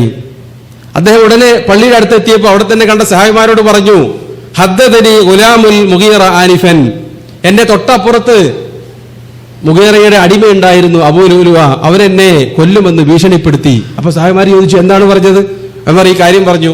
അപ്പൊ അവർ പറഞ്ഞു, എന്നാൽ അവനെ വിളിച്ച് ചോദ്യം ചെയ്യണം, അവനെ തടവിലിടണം, അവനെ കൊല്ലണം എന്നൊക്കെ പറഞ്ഞപ്പോ ഉമർ പറഞ്ഞു, എന്റെ ഒരു സംശയം മാത്രമാണത്, അയാൾ എന്താണ് ഉദ്ദേശിച്ചത് എന്ന് ഞാനങ്ങനെ ദീർഘവീക്ഷണത്തിൽ മനസ്സിലാക്കുന്നു എന്ന് മാത്രം, ഒരു സംശയത്തിന്റെ പേരിൽ മുസ്ലിം അല്ലെങ്കിലും ഒരാളെ ശിക്ഷിക്കാൻ, വിചാരണ ചെയ്യാൻ, ചോദ്യം ചെയ്യാൻ ഞാൻ ഉദ്ദേശിക്കുന്നില്ല എന്ന് പറഞ്ഞ് സഹാബിമാരെ ഉമർ റളിയല്ലാഹു അടക്കി നിർത്തി. മുഗീറ ബിൻ ശുഅബ ഈ കാര്യങ്ങളൊന്നും അറിയുന്നില്ല, അദ്ദേഹം ബസറയിലാണുള്ളത്. മദീനയിൽ വന്നുകൊണ്ട് അദ്ദേഹം അതേപോലെ തന്നെ അവനെപ്പോലെ വന്ന വേറെ ചില ആളുകൾ കൂടി ഉണ്ടായിരുന്നു. അതിലൊന്ന് ഹുർമുസാനാണ്. ഹുർമുസാനെ സംബന്ധിച്ച് നമ്മൾ അഹ്വാസ് യുദ്ധത്തിൽ പറയുകയുണ്ടായി. അവിടെയുള്ള രാജാവായിരുന്നു. മുസ്ലിങ്ങൾ ആ പ്രദേശം കീഴടക്കിയപ്പോൾ ഒരുപാട് തവണ അദ്ദേഹം മുസ്ലിങ്ങളെ കബളിപ്പിക്കുകയും ഓടി രക്ഷപ്പെടുകയും ചെയ്തതാണ്. അവസാനം പിടിയിലായപ്പോൾ മദീനയിലേക്ക് എത്തിയപ്പോൾ അവിടെ വെച്ച് രക്ഷപ്പെടാൻ വേണ്ടി അവൻ എന്ത് പറഞ്ഞു? ഞാൻ മുസ്ലിം ആവുകയാണ് എന്ന് പറഞ്ഞുകൊണ്ട് മുസ്ലിം ആയതാണ്. അദ്ദേഹത്തിന്റെ ഇസ്ലാമിന്റെ കാര്യത്തിൽ മിക്ക ചരിത്രകാരന്മാരും സംശയം പ്രകടിപ്പിക്കുന്നുണ്ട്. പക്ഷെ ഒരാൾ നാവുകൊണ്ട് ഞാൻ മുസ്ലിമാണ്, ഞാൻ കലിമ ചൊല്ലുന്നു എന്ന് പറഞ്ഞുകൊണ്ട് ഷഹാദത്ത് കലിമ ചൊല്ലിയാൽ നമ്മൾക്ക് അയാളോട് നിങ്ങളുടെ ഇസ്ലാം ശരിയല്ല എന്ന് പറയാൻ ഇസ്ലാം അനുവാദം നൽകിയിട്ടില്ല.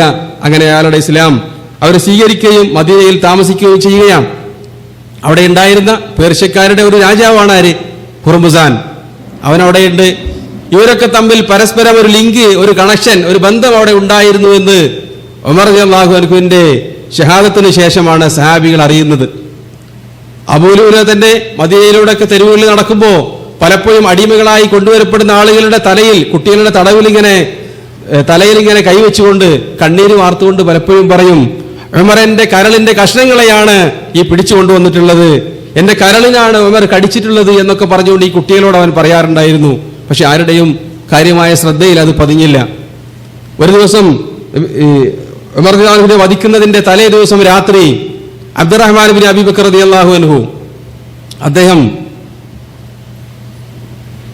രാത്രി എന്തോ ഒരു കാര്യത്തിന് വേണ്ടി മദീനയുടെ പ്രാന്തപ്രദേശങ്ങളിൽ സഞ്ചരിക്കുമ്പോൾ പെട്ടെന്ന് 2-3 ആളുകൾ ഇരുട്ടിൽ നിന്ന് അങ്ങോട്ട് എഴുന്നേറ്റപ്പോൾ അവരുടെ കൂട്ടത്തിൽ നിന്ന് അവരുടെ നിന്നൊരു ഇരുതല മൂർച്ചയുള്ള വാള് താഴെ വീണു, ഒരു കഠാര. അടുത്ത ചെന്ന് നോക്കിയപ്പോൾ ഒന്ന് ഹുർമുസാനാണ്, മറ്റൊന്ന് അബൂ ലുഅ്ലുഅയാണ്, മൂന്നാമത്തേത് ജുഫൈന എന്ന് പറയുന്ന ഹീറയിൽ നിന്ന് പിൽക്കാലത്ത് കൂഫയായി മാറിയ ആ പട്ടണത്തിൽ നിന്ന് പിടിച്ച മറ്റൊരു മജൂസിയാണ്. ഇവർ 3 ആളുമാണ് സംസാരിക്കുന്നത്. അബ്ദുറഹ്മാൻ മറ്റൊന്നും വിചാരിച്ചില്ല, അങ്ങോട്ട് പിരിഞ്ഞുപോയി. അവരവിടെ നിന്ന് ഗൂഢാലോചന നടത്തിക്കൊണ്ടിരിക്കുകയാണ്. അവരോട് ചോദിച്ചു അത്രേ, അബൂ ലുഅ്ലുഅ ഹുർമുസാനെ കാണിച്ചുകൊണ്ട് ഈ കടാര എങ്ങനെ ഉണ്ടാകും? ഉടനെ അവൻ പറഞ്ഞത്രേ, ഈ കടാര കൊണ്ട് നീ ജോലി ചെയ്താൽ അതിൽ നിന്നൊരാളും രക്ഷപ്പെടുകയില്ല എന്ന് ഹുർമുസാൻ അഭിപ്രായം പറഞ്ഞു എന്നൊക്കെ പിന്നീട് ചരിത്രങ്ങളിൽ കാണാൻ പറ്റും. ഏതായിരുന്നാലും അതൊന്നും സഹായിമാരുടെ ദൃഷ്ടിയിൽ ശരിയായ രൂപത്തിൽ അവർക്ക് വീക്ഷിക്കാൻ പറ്റിയില്ല.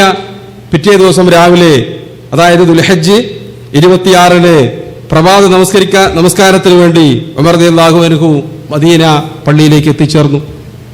തൊട്ടടുത്ത് തന്നെയാണ് താമസം. സാധാരണ പള്ളിയിലേക്ക് എത്തിക്കഴിഞ്ഞാൽ അദ്ദേഹം സ്വഫ് ശരിയാക്കാൻ പറയും, ഉസ്തൗ എന്ന് പറഞ്ഞുകൊണ്ട് സഹായിമാരുടെ അണികൾ ശരിയാക്കും. ആ കാലഘട്ടത്തിൽ നമ്മളുടെ ഇന്നത്തെ വിഷയത്തിന്റെ പേര് ഷഹീദുൽ മിഹ്റാബ് എന്നാണ്, മിഹ്റാബിലെ രക്തസാക്ഷി എന്നാണ്. അന്നങ്ങനെ മിഹ്റാബില്ല. മിഹ്റാബ് മുസ്ലിങ്ങളുടെ പള്ളിയിലേക്ക് എത്തിയത് ഉമർ ബിൻ അബ്ദുൽ അസീസ് റളിയല്ലാഹു അൻഹുവിന്റെ കാലഘട്ടത്തിലാണ്. സഹായിമാരുടെ കാലത്ത് അതില്ല, പിൽക്കാലത്താണ് അത് വന്നിട്ടുള്ളത്. മദീനയിൽ ആദ്യമായി അദ്ദേഹം അന്ന് ജീവിച്ചിരിക്കുന്ന പണ്ഡിതന്മാരോടൊക്കെ കൂടിയാലോചിച്ചുകൊണ്ടാണ് അങ്ങനെ അത് സ്വീകരിച്ചത്. അതിൻ്റെയൊക്കെ ഒരുപാട് പ്രയോജനങ്ങളുണ്ട്. ഒന്ന്, ഇമാമിന്റെ ശബ്ദം ബാക്കിലുള്ള ആളുകൾക്ക് കേൾക്കാം, ഇമാമിനൊരു സംരക്ഷണമാണത്. അതേപോലെ തന്നെ മറ്റു പല ഗുണങ്ങളും ഈ ഉമറുൽ ഖത്താബ് റളിയല്ലാഹു അൻഹു സംഭവിച്ചതുപോലെയുള്ള അപകടങ്ങൾ സംഭവിക്കാതിരിക്കാനുള്ള ഒരു കാവലതിലുണ്ട്. ഇമാമിനെ എല്ലാവർക്കും കാണാം. പള്ളിയിൽ പ്രവേശിക്കുന്ന ആളുകൾക്കൊക്കെ ഖിബല ഏതാണെന്ന് മനസ്സിലാക്കാൻ പറ്റും. ഇതിങ്ങനെ പറയാനുള്ള കാരണം മിഹ്റാബുകൾ ബിദ്അത്താണ് എന്ന് മുസ്ലിങ്ങളിൽ മലയാളത്തിലും ചില ആളുകൾ പറയാറുണ്ട്. കാരണം നബി സല്ലല്ലാഹു അലൈഹി വസല്ലം തങ്ങൾ പറഞ്ഞിട്ടുണ്ട്, നിങ്ങൾ ക്രിസ്ത്യാനികളെ പോലെ മിഹ്റാബുകൾ സ്വീകരിക്കുന്ന ഒരു കാലഘട്ടം ദുഷിച്ച സമൂഹമായി കഴിഞ്ഞാൽ നിങ്ങൾക്കിടയിൽ ഉടലെടുക്കുമെന്ന് നബി സല്ലല്ലാഹു അലൈഹി വസല്ലം തങ്ങൾ മുന്നറിയിപ്പ് നൽകിയിട്ടുണ്ട്. അവിടെ വാക്കിൽ നബി സല്ലല്ലാഹു അലൈഹി വസല്ലം തങ്ങൾ ക്രിസ്ത്യാനികളുടെ മിഹ്റാബ് എന്ന് പ്രയോഗിച്ചതാണ്. ക്രിസ്ത്യാനികൾക്ക് അങ്ങനെ പ്രത്യേകം ഉയർന്ന ഇരിപ്പിടങ്ങളും പ്രാർത്ഥനാ മണ്ഡപത്തിൽ തന്നെ നേതാക്കന്മാരെ തിരിച്ചറിയാൻ പറ്റിയ വേദികളും സദസ്സുകളൊക്കെ ഉണ്ടാവും. ആ രൂപത്തിൽ മുസ്ലിങ്ങൾ പള്ളിയിൽ ചെയ്യാൻ പാടില്ല എന്നാണ് നബി സല്ലല്ലാഹു അലൈഹി വസല്ലം തങ്ങൾ അവിടെ ഉദ്ദേശിച്ചിട്ടുള്ളത് എന്നാണ്. ചുരുക്കത്തിൽ ഉമർ റളിയല്ലാഹു അൻഹു അണികൾ ശരിയാക്കി ഇമാം നിൽക്കുന്ന സ്ഥലത്തേക്ക് വന്നു. സാധാരണയായി അദ്ദേഹം സുബഹി നമസ്കാരത്തിന് പാരായണം ചെയ്യാറുള്ളത് സുന്നത്തനുസരിച്ച് 1-ാമത്തെ റക്അത്ത് ദീർഘമായി പാരായണം ചെയ്യും. അങ്ങനെ തന്നെയാണ് സുന്നത്ത്. അതിൽ പലപ്പോഴും അദ്ദേഹം സൂറത്തു നഹ്ല്, അതല്ലെങ്കിൽ അത്ര വലുപ്പമുള്ള മറ്റു സൂറത്തുകൾ അല്ലെങ്കിൽ ജുസുകളിൽ നിന്ന് ആ രൂപത്തിൽ, അതല്ലെങ്കിൽ സൂറത്ത് ഇസ്രാ, അല്ലെങ്കിൽ സൂറത്ത് യൂസുഫ്, ഇങ്ങനെയൊക്കെയാണ് സാധാരണയായി പാരായണം ചെയ്യാറുള്ളത്. ഈ ദിവസവും ചരിത്രങ്ങളിൽ കാണുന്നത് അദ്ദേഹം പാരായണം ചെയ്തത് സൂറത്ത് നഹ്ലായിരുന്നു എന്നാണ്. ചില റിപ്പോർട്ടുകളുള്ളത് ആദ്യത്തെ റക്അത്ത് അദ്ദേഹം പൂർത്തിയാക്കി, 2-ാമത്തെ റക്അത്തിൽ അദ്ദേഹം സൂറത്ത് അഹ്സാബാണ് പാരായണം ചെയ്തത് എന്നാണ് പല റിപ്പോർട്ടുകളിലുമുള്ളത്. അങ്ങനെ പാരായണം ചെയ്തുകൊണ്ട് അദ്ദേഹം അവസാനിപ്പിച്ചത് വകാന അംറുല്ലാഹി ഖദറൻ മഖ്ദൂറാ അല്ലദീന യുബല്ലിഗൂന റിസാലാത്തില്ലാഹി വയഖ്ശൗനഹു വലാ യഖ്ശൗന അഹദൻ ഇല്ലല്ലാഹ് വകഫാ ബില്ലാഹി ഹസീബ എന്ന സൂക്തം ഇങ്ങ് പാരായണം ചെയ്യാൻ ആരംഭിക്കുമ്പോൾ ഉമർ റളിയല്ലാഹു അൻഹു വിളിച്ചു പറഞ്ഞു, ഖതലനിയൽ കൽബു, എന്നെ ഇതാരോ കുത്തി, എന്താണ് നടക്കുന്നതെന്ന് കാണാൻ അവിടെ വെളിച്ചം ശരിയായ രൂപത്തിലില്ല. ഇത് റിവായത്ത് ചെയ്യുന്നത് അമർ ബിൻ മൈമൂൻ റളിയല്ലാഹു അൻഹു ആണ്. അദ്ദേഹം പറയുന്നത് എന്റെ മുമ്പിലുള്ളത് ഇബ്നു അബ്ബാസ് ആണ്, അതിന് പിന്നെ നേരെ ഉമർ തന്നെയാണുള്ളത്, ഞങ്ങൾക്കിടയിൽ മറയായിട്ടുള്ളത് അബ്ദുല്ലാഹി ഇബ്നു അബ്ബാസ് റളിയല്ലാഹു അൻഹു മാത്രമാണ്. എന്താണ് സംഭവിക്കുന്നത് എന്ന് ശരിയായി കാണുന്നുണ്ടായിരുന്നില്ല. ഈ വിളി കേട്ടതോടുകൂടി ഞങ്ങൾ നോക്കി, അപ്പോൾ കാണുന്നത് ഒരാൾ ഉമറിനെ കുത്തി വീഴ്ത്തിയിട്ടുണ്ട്. എന്നിട്ട് അദ്ദേഹം പിന്തിരിഞ്ഞോടുകയാണ്. പല ആളുകളും അവരെ പിടിക്കാൻ വേണ്ടി നോക്കി. ആ സമയത്ത് അവൻ ഓടുന്ന ഓട്ടത്തിനിടയിൽ 13ഓളം സഹാബിമാരെ അവൻ കുത്തി. അതിൽ 7 വ്യക്തികൾ ആ പള്ളിയിൽ തന്നെ, മസ്ജിദ് നബവിയിൽ തന്നെ കൊല്ലപ്പെടുകയുണ്ടായി. അവനെ പിടിക്കാൻ സാധ്യമല്ല എന്ന് കണ്ടപ്പോൾ ചില റിപ്പോർട്ടുകളുള്ളത് അബ്ദുറഹ്മാൻ ബിൻ ഔഫ് റളിയല്ലാഹു അൻഹു, അതല്ലെങ്കിൽ മറ്റേതോ സഹാബിമാരിൽപ്പെട്ട ആരോ ഒരാള്, തണുപ്പ് കാലമായിരുന്നു, അവരുടെ ചുമലിലുള്ള ബർണസ് എന്ന് പറയുന്ന ആ കരിമ്പടം അതുകൊണ്ട് അവനെ വീശി ഇങ്ങോട്ട് പിടിക്കാൻ ശ്രമിച്ചു. അവൻ അതിൽ കുരുങ്ങി നിലത്ത് വീണു. പിടിക്കപ്പെടുമെന്ന് ഉറപ്പായപ്പോ അവന്റെ കയ്യിലുണ്ടായിരുന്ന ഇരുതല മൂർച്ചയുള്ള വാളുകൊണ്ട് സ്വയം കുത്തി അവൻ ആത്മഹത്യ ചെയ്തു. അതോടുകൂടി ആ ഗൂഢാലോചനയ്ക്ക് പിന്നിലുള്ള ചരിത്രം എന്നേക്കുമായി മുസ്ലിങ്ങളുടെ മുന്നിൽ ലഭ്യമല്ലാത്ത വിധം ആ സാക്ഷി അല്ലെങ്കിൽ ആ തെളിവ് അക്രമി അവിടെ കൊല്ലപ്പെടുകയും ചെയ്തു. സഹാബിമാരെന്താണ് ചെയ്യുന്നത് അറിയാതെ ദൂരെയുള്ള ആളുകൾക്ക് കാര്യം മനസ്സിലായിട്ടില്ല. അവരിങ്ങനെ ഉറക്കെ തസ്ബീഹ് ചൊല്ലാൻ തുടങ്ങി. പുരുഷന്മാര് സുബ്ഹാനല്ലാഹ്, ഇമാമിന് എന്തെങ്കിലും സംഭവിച്ചാൽ തസ്ബീഹ് ചൊല്ലണമല്ലോ. ചില റിപ്പോർട്ടുകളുള്ളത് ഉമർ റളിയല്ലാഹു അൻഹു വീണ സമയത്ത് തന്നെ തൊട്ടടുത്തുണ്ടായിരുന്ന അബ്ദുറഹ്മാൻ ബിൻ ഔഫിനെ കൈ പിടിച്ചുകൊണ്ട് നമസ്കാരം പൂർത്തിയാക്കാൻ കൽപ്പിച്ചു. അബ്ദുറഹ്മാൻ ബിൻ ഔഫ് ചെറിയ സൂറത്ത് പാരായണം ചെയ്തുകൊണ്ട് നമസ്കാരം പൂർത്തിയാക്കി.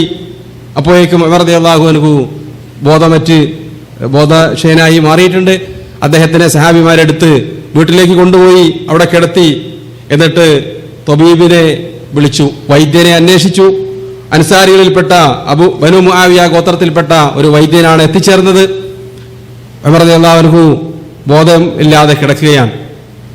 അവർ പല ശ്രമങ്ങളും നടത്തി, അദ്ദേഹത്തിന് ബോധം തെളിയുന്നില്ല. അപ്പൊ കൂട്ടത്തിൽ ആരോ പറഞ്ഞു, അസ്സലാ, നമസ്കാരം എന്ന് പറഞ്ഞാൽ ഉമർ എഴുന്നേൽക്കും. ആരോ ഒരാൾ വിളിച്ചു പറഞ്ഞു, അസ്സലാത്തു യാ അമീറൽ മുഅ്മിനീൻ. അദ്ദേഹം കണ്ണു തുറന്നു. നമസ്കാരത്തിന്റെ ശബ്ദം കേട്ടപ്പോൾ, നമസ്കാരം എന്ന് കേട്ടപ്പോൾ അദ്ദേഹം കണ്ണു തുറന്നിട്ട് പറഞ്ഞു, എന്താണ് സംഭവിച്ചത്? ആ സല്ലന്നാസ്, നിങ്ങളൊക്കെ നമസ്കരിച്ചോ? അവർ പറഞ്ഞു, അതെ, ഞങ്ങൾ നമസ്കരിച്ചിട്ടുണ്ട്. ഉടനെ അദ്ദേഹം വെള്ളം കൊണ്ടുവരാൻ കൽപ്പിച്ചു. ഒതു ചെയ്തു ചെറിയ രൂപത്തിൽ. എന്നിട്ട് നമസ്കരിക്കുകയുണ്ടായി. എന്നിട്ട് അദ്ദേഹം പറയുകയുണ്ടായി, മൻ ഖതലനി, ആരാണ് എന്നെ കുത്തിയത്, ആരാണ് എന്നെ കൊന്നത്? ഇബ്നു അബ്ബാസിനെ വിളിച്ചു പറഞ്ഞു, നീ അതൊന്ന് അന്വേഷിച്ചു നോക്കുക. ഉടനെ ഇബ്നു അബ്ബാസ് റളിയല്ലാഹു അൻഹു ആളുകൾക്കിടയിലൂടെ അന്വേഷിച്ചു. അദ്ദേഹം അത് ഉറപ്പുവരുത്തി തിരിച്ചു വന്നു. എന്നിട്ട് അറിയിക്കുകയുണ്ടായി, ഗുലാമുൽ മുഗീറ, നിങ്ങളെ കൊന്നത് മുഗീറയുടെ അടിമയാണ്. ഉടനെ ഉമർ പറയുകയുണ്ടായി, അബൂലുഅല്ലേ അത് ചെയ്തത്? അദ്ദേഹത്തിന് ധാരണയുണ്ടായിരുന്നു, അവന്റെ സംസാരവും കാര്യങ്ങളൊക്കെ. ഉമർ താനക്കും അത് ശരിവെച്ചുകൊണ്ട് പറയുകയുണ്ടായി, നീയും നിന്റെ ഉപ്പയും, അതായത് അബ്ബാസ് ബിൻ അബ്ദുൽ മുത്തലിബ്, നിങ്ങൾക്കൊക്കെ ഇങ്ങനെയുള്ള അടിമകൾ മദീനയിൽ വരണമെന്ന് ആഗ്രഹമുള്ള ആൾക്കാരായിരുന്നു നിങ്ങൾ. കാരണം അവരുടെയൊക്കെ കീഴിൽ ഒരുപാട് തൊഴിലാളികൾ ഈ രൂപത്തിൽ പല സന്ദർഭങ്ങളിലായി മദീനയിലേക്ക് എത്തിച്ചേരുകയും പിന്നീട് അവർ മുസ്ലിങ്ങളായി മാറുകയും ചെയ്തിട്ടുണ്ട്. അപ്പോൾ അദ്ദേഹത്തിന് താല്പര്യം ഉണ്ടായിരുന്നില്ല ഉമർ റളിയല്ലാഹു അൻഹുവിന് അങ്ങനെ മദീനയിലേക്ക് മുസ്ലിങ്ങളല്ലാത്ത ആളുകൾ അടിമകളായി കൊണ്ടുവരുന്നതും അവർ പിൽക്കാലത്ത് മുസ്ലിങ്ങളായി മാറിയാലും അത് താല്പര്യമില്ലാത്ത വ്യക്തിയായിരുന്നു ഉമർ റളിയല്ലാഹു അൻഹു. അത് അദ്ദേഹം ഇബ്നു അബ്ബാസ് റളിയല്ലാഹു അൻഹുവിനോട് പ്രകടിപ്പിച്ചു.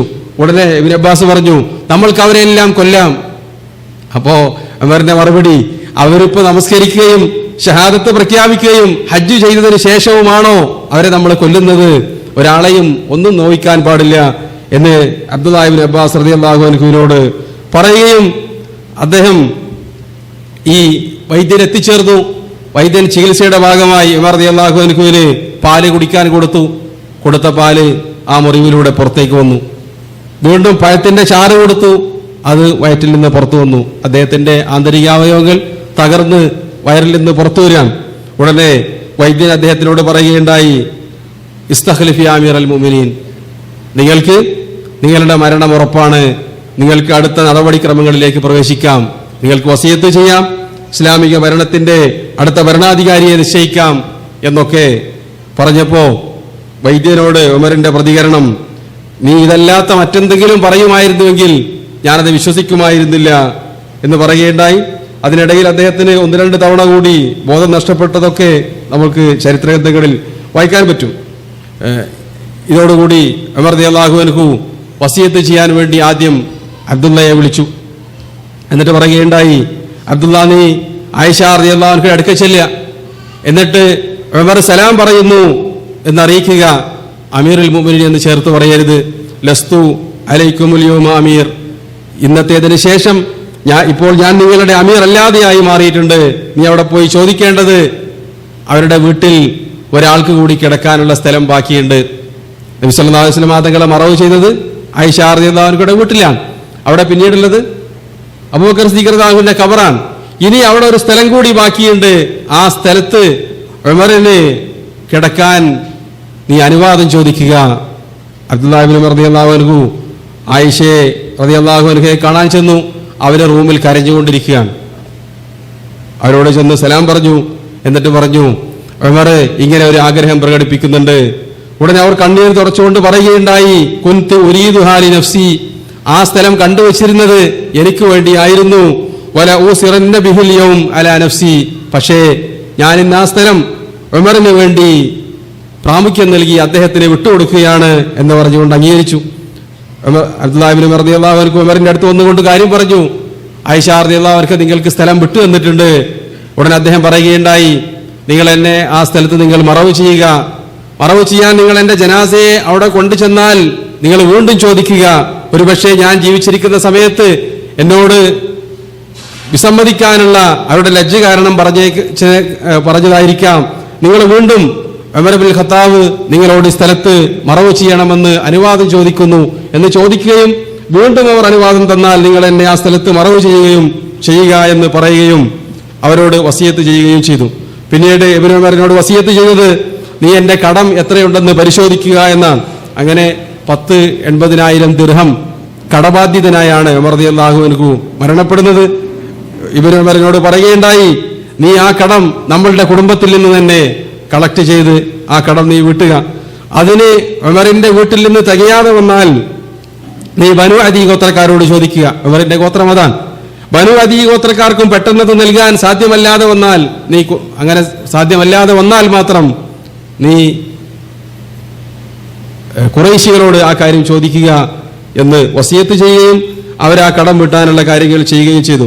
ഉമർ റളിയല്ലാഹു അൻഹു ബോധക്ഷയനായി അതിനുശേഷം ഉണർന്ന സമയത്ത് ആദ്യം ചോദിക്കുന്നത് നമസ്കാരത്തെ സംബന്ധിച്ചാണ്, അല്ലേ? ആ സമയത്ത് സഹായിമാര് പറഞ്ഞതോ ജനങ്ങളൊക്കെ നമസ്കരിച്ചിട്ടുണ്ട് എന്ന് പറഞ്ഞ സമയത്ത് ഉമർ റളിയല്ലാഹു അൻഹു വെള്ളം കൊണ്ടുവരാൻ പറയുകയും നമസ്കരിക്കാൻ ഒരുങ്ങുകയും ചെയ്തു. അദ്ദേഹം പറയുകയാണ്, ലാ ഹല്ല ഫിൽ ഇസ്ലാമി ലിമൻ തറക സലാ. ആ അത്യാസന്ന ഘട്ടത്തിലും അദ്ദേഹം പറയുന്നത്, നമസ്കാരം ഉപേക്ഷിച്ചവന് പിന്നെ ഇസ്ലാമിലൊന്നും ബാക്കിയില്ല. കുത്തേറ്റ് കിടക്കുന്ന ബോധം നഷ്ടപ്പെട്ട ഒരു വ്യക്തി ബോധം വീഴുമ്പോൾ ആദ്യം ചോദിക്കുന്നത് നമസ്കാരത്തെ സംബന്ധിച്ചാണ്. ഒരു മുസ്ലിമിനുണ്ടായിരിക്കേണ്ട ഏറ്റവും വലിയൊരു പ്രത്യേകതയാണത്. ഏത് പ്രയാസഘട്ടത്തിലും നമസ്കാരം ഉണ്ടായിരിക്കണം. അങ്ങനെ ഈ വാർത്ത മദീനയിലും മദീനയുടെ പുറത്തേക്കും കാട്ടുതീ പോലെ പടർന്ന് വ്യാപിക്കുകയാണ്. മദീനയെ ലക്ഷ്യമാക്കി ആളുകൾ വരാൻ തുടങ്ങി. നബി സല്ലല്ലാഹു അലൈഹി വസല്ലം തങ്ങളുടെ വഫാത്തിന് ശേഷം മദീനയെ ബാധിക്കുന്ന അല്ലെങ്കിൽ ഇസ്ലാമിക ലോകത്തെ ബാധിച്ച ഏറ്റവും വലിയ ഒരു വിപത്തായിരുന്നു ഉമർ റളിയല്ലാഹു അൻഹുവിന്റെ ഈ മരണം. അതോടുകൂടി മദീനയിലൊക്കെ ആളുകൾ കരയാൻ. സുഹൈബ് റളിയല്ലാഹു അൻഹു ഈ വാർത്ത അറിഞ്ഞുകൊണ്ട് ഉമർ റളിയല്ലാഹുവിന്റെ സമക്ഷത്തിലേക്ക് ഓടി വരികയാണ്. വാ സാഹിബ, എന്റെ കൂട്ടുകാരാ എന്ന് പറഞ്ഞുകൊണ്ടാണ് സുഹൈബ് റളിയല്ലാഹു അൻഹു അദ്ദേഹത്തിന്റെ അടുക്കലേക്ക് ഓടി വരുന്നത്. ഉടൻ അദ്ദേഹത്തിനെ തിരുത്തി, കൂട്ടുകാരാ, സുഹൃത്തെ, നീ അങ്ങനെ കരയാൻ പാടില്ല. നബി സല്ലല്ലാഹു അലൈഹി വസല്ലം തങ്ങൾ പറഞ്ഞിട്ടില്ലേ, ഇന്നൽ മയ്യിത ലയുഅദ്ദിബു ബിബുകാഇ അഹ്ലിഹി അലൈഹി. മയ്യത്തിന്റെ പേരിൽ കരഞ്ഞാൽ അതിന്റെ പേരിൽ മയ്യത്ത് ശിക്ഷിക്കപ്പെടുമെന്ന് നിനക്കറിയില്ലേ എന്ന് പറഞ്ഞുകൊണ്ട് അദ്ദേഹത്തിനെ ആശ്വസിപ്പിച്ചു. അദ്ദേഹത്തിനെ തന്നെയായിരുന്നു പിന്നീട് നമസ്കരിക്കാൻ വേണ്ടിയും ഉമർ റളിയല്ലാഹു അൻഹു ചുമതലപ്പെടുത്തിയത്. അതായത് അടുത്ത ഖലീഫ ആരായിരിക്കണമെന്ന് സഹാബിമാരെ തെരഞ്ഞെടുക്കാൻ അതിൽ നിന്ന് 6 അംഗ സമിതിയെ നിശ്ചയിച്ചു. എന്നിട്ട് ആ സമയത്ത് ഖലീഫയെ തെരഞ്ഞെടുക്കുന്നത് വരെയുള്ള ഫർളുകൾ നമസ്കരിക്കാൻ വേണ്ടി സുഹൈബിനെ ആയിരുന്നു ചുമതലപ്പെടുത്തിയത്. ജനാസയും അദ്ദേഹം തന്നെയാണ് നമസ്കരിച്ചത് എന്നൊക്കെ നമുക്ക് സഹിഹായ റിപ്പോർട്ടുകളിൽ കാണാൻ പറ്റും. അബ്ദുല്ലാഹി ഇബ്നു അബ്ബാസ് റളിയല്ലാഹു അൻഹു ഉമർ റളിയല്ലാഹുവിന്റെ അടുക്കൽ ചെന്നുകൊണ്ട് അദ്ദേഹത്തിനെ ആശ്വസിപ്പിച്ചുകൊണ്ട് സംസാരിക്കുകയുണ്ടായി. നിങ്ങൾ പ്രയാസപ്പെടേണ്ടതില്ല, ജനങ്ങൾ മുഴുവൻ അവിശ്വാസികളായ ഒരു സമയത്ത് നിങ്ങൾ നബി സല്ലല്ലാഹു അലൈഹി വസല്ലം തങ്ങളിൽ വിശ്വസിച്ചിട്ടുണ്ട്, നിങ്ങൾ റസൂലുള്ളാഹിന്റെ കൂടെ അതല്ലെങ്കിൽ നബി സല്ലല്ലാഹു അലൈഹി വസല്ലം തങ്ങളുടെ കൽപ്പന അനുസരിച്ചുകൊണ്ട് ഹിജ്റ പോയിട്ടുണ്ട്, ഇസ്ലാമിന് വേണ്ടി നിങ്ങൾ ഒരുപാട് ത്യാഗങ്ങൾ സഹിച്ചിട്ടുണ്ട്. നബി സല്ലല്ലാഹു അലൈഹി വസല്ലം തങ്ങളുടെ കാലശേഷം അബൂബക്കർ ഖിലാഫത്ത് ഏറ്റെടുത്തു, അദ്ദേഹത്തിന്റെ പിന്നിൽ നിങ്ങൾ ഉറച്ചു നിന്നു, ഖലീഫയായി മാറി. രണ്ട് വ്യക്തികൾ നിങ്ങളുടെ ഖിലാഫത്തിന്റെ കാര്യത്തിൽ സംശയം ഉന്നയിച്ചിട്ടില്ല. ഇത് സഹിഹായ റിപ്പോർട്ടാണ്. ആരാണ് പറയുന്നത്? നബി സല്ലല്ലാഹു അലൈഹി വസല്ലം തങ്ങളുടെ പിതൃവ്യ പുത്രൻ. നിങ്ങളുടെ ഖിലാഫത്തിന്റെ വിഷയത്തിൽ രണ്ട് മുസ്ലിങ്ങൾക്കിടയിൽ തർക്കമുണ്ടായിരുന്നില്ല എന്ന് എടുത്തു പറഞ്ഞുകൊണ്ട് ഉമർ റളിയല്ലാഹു അൻഹുവിന്റെ ഒരുപാട് അവദാനങ്ങൾ വാഴ്ത്തി പറയുകയാണ്. അപ്പോ ഉമറിന്റെ പ്രതികരണം, നിർത്ത് ഇബ്നു അബ്ബാസ്, എനിക്കത് കേൾക്കേണ്ടതില്ല. നീ ഈ കാര്യം അള്ളാഹുവിന്റെ മുന്നിൽ പറയുമോ? നീ അള്ളാഹുവിന്റെ മുന്നിൽ ഈ പറഞ്ഞ കാര്യങ്ങൾക്ക് സാക്ഷി നിൽക്കുമോ? ഉടനെ അദ്ദേഹം പറഞ്ഞു, അതെ, ഞാൻ സാക്ഷി നിൽക്കാം.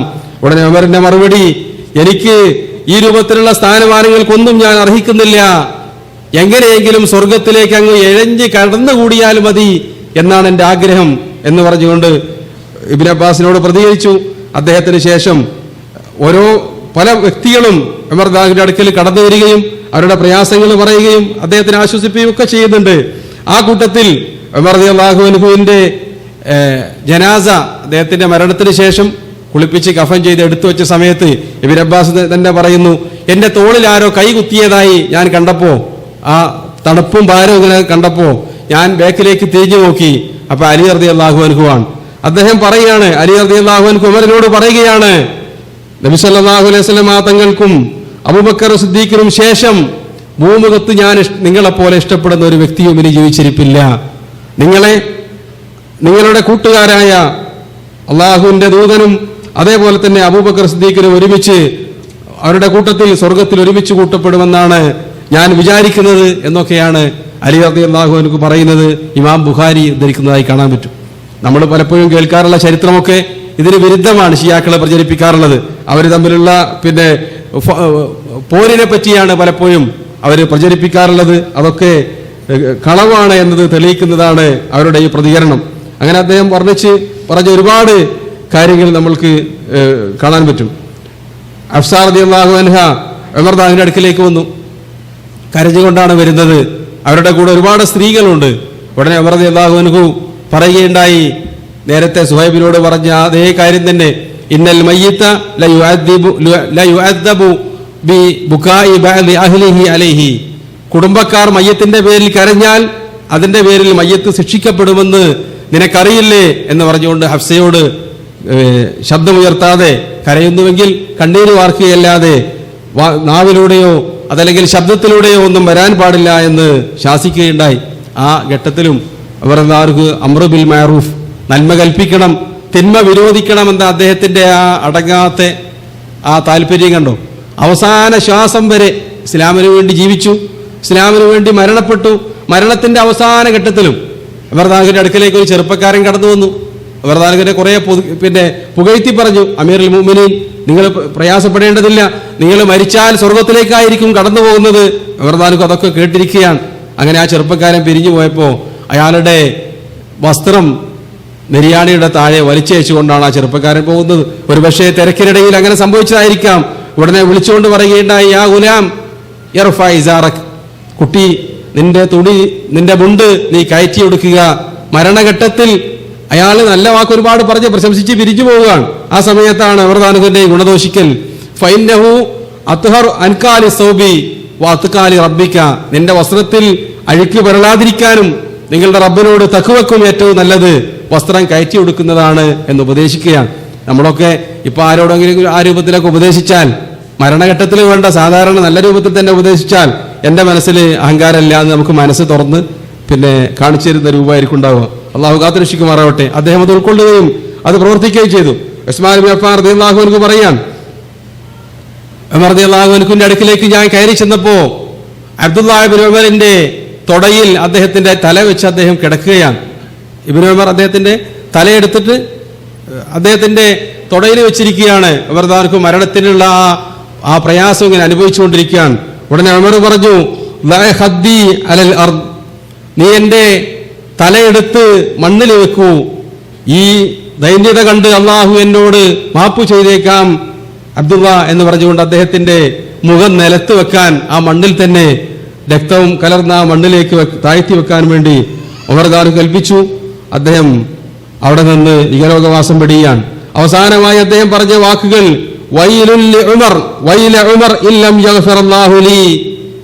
ഉമറിന് എത്ര നഷ്ടം, ഉമറിന്റെ നാശമേ, ഉമറിന് അല്ലാഹു പുറത്തു തന്നിട്ടില്ലെങ്കിൽ, ഉമറിന് ഈ പറഞ്ഞ നിങ്ങൾ ഈ വർണ്ണിക്കുന്ന വർണ്ണനകളൊന്നും യാതൊരു പ്രയോജനവുമില്ല, റബ്ബ് എനിക്ക് പുറത്തു തന്നിട്ടില്ലായിരുന്നുവെങ്കിൽ, പുറത്തു തരുന്നില്ലെങ്കിൽ എന്ന് പറഞ്ഞ് വേവലാതിയോടെയാണ് അദ്ദേഹം ഈ ലോകത്തു നിന്ന് വിടവാങ്ങുന്നത്. സഹാബിമാർ അദ്ദേഹത്തിനെ കുളിപ്പിച്ചു.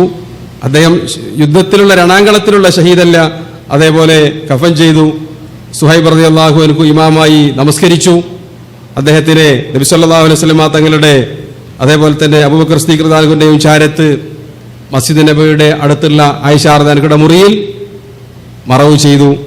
ഇതോടുകൂടി ഇസ്ലാമിക ചരിത്രത്തിലെ ഒരു വലിയ ചരിത്രം അടയുകയാണ്.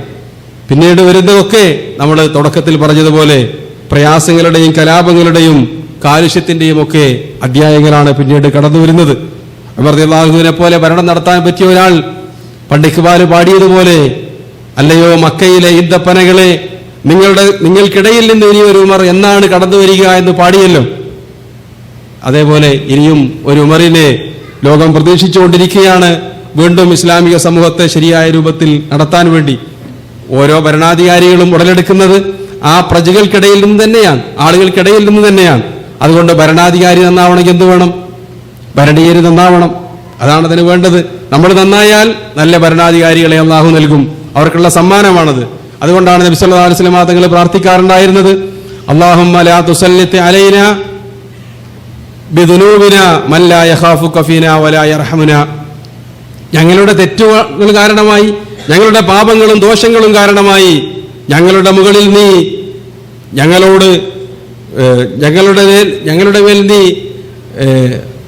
ഈ തിന്മകളും അതേപോലെ ഞങ്ങളെ ശിക്ഷിക്കുകയും ചെയ്യുന്ന ഭരണാധികാരികൾക്ക് സ്വാധീനം നൽകരുതേ നാഥ എന്ന് നബി സല്ലല്ലാഹു അലൈഹി വസല്ലം തങ്ങൾ പ്രാർത്ഥിക്കാറുണ്ടായിരുന്നു എന്ന് നമുക്ക് ഹദീസുകളിൽ കാണാൻ പറ്റും. നമ്മൾക്കും ഇപ്പോൾ പ്രാർത്ഥിക്കാനുള്ളത് അത് തന്നെയാണ്. നമ്മൾ പശ്ചാത്തപിക്കുക, യഥാർത്ഥ രൂപത്തിൽ ഇസ്ലാമിന്റെ നിയമങ്ങൾ അനുസരിച്ച് ജീവിച്ചാൽ അതിനർഹിക്കുന്ന ഭരണാധികാരികളെ അല്ലാഹു നൽകും. വിശുദ്ധ ഖുർആനിലൂടെ അല്ലാഹു പറഞ്ഞ കാര്യമാണത്. നമ്മൾ വഅദല്ലാഹു അല്ലദീന ആമനൂ മിൻകും വഅമിലുസ് സാലിഹാത്തി ലയസ്തഖ്ലിഫന്നഹും ഫിൽ അർദി കമസ്തഖ്ലഫല്ലദീന മിൻ ഖബ്ലിഹിം. നിങ്ങൾക്ക് അല്ലാഹുവിന്റെ വാഗ്ദാനമാണ്, മുൻപുള്ള ആളുകൾക്കൊക്കെ അല്ലാഹു നൽകിയതുപോലെ അധികാരവും അവകാശവും നൽകുമെന്നത്. എപ്പോഴാണത്? യഅ്ബുദൂനനി ലാ യുശ്രികൂന ബി ശൈഅ. നിങ്ങൾ എന്നെ മാത്രം ആരാധിക്കുക, ശിർക്ക് ചെയ്യാതിരിക്കുക.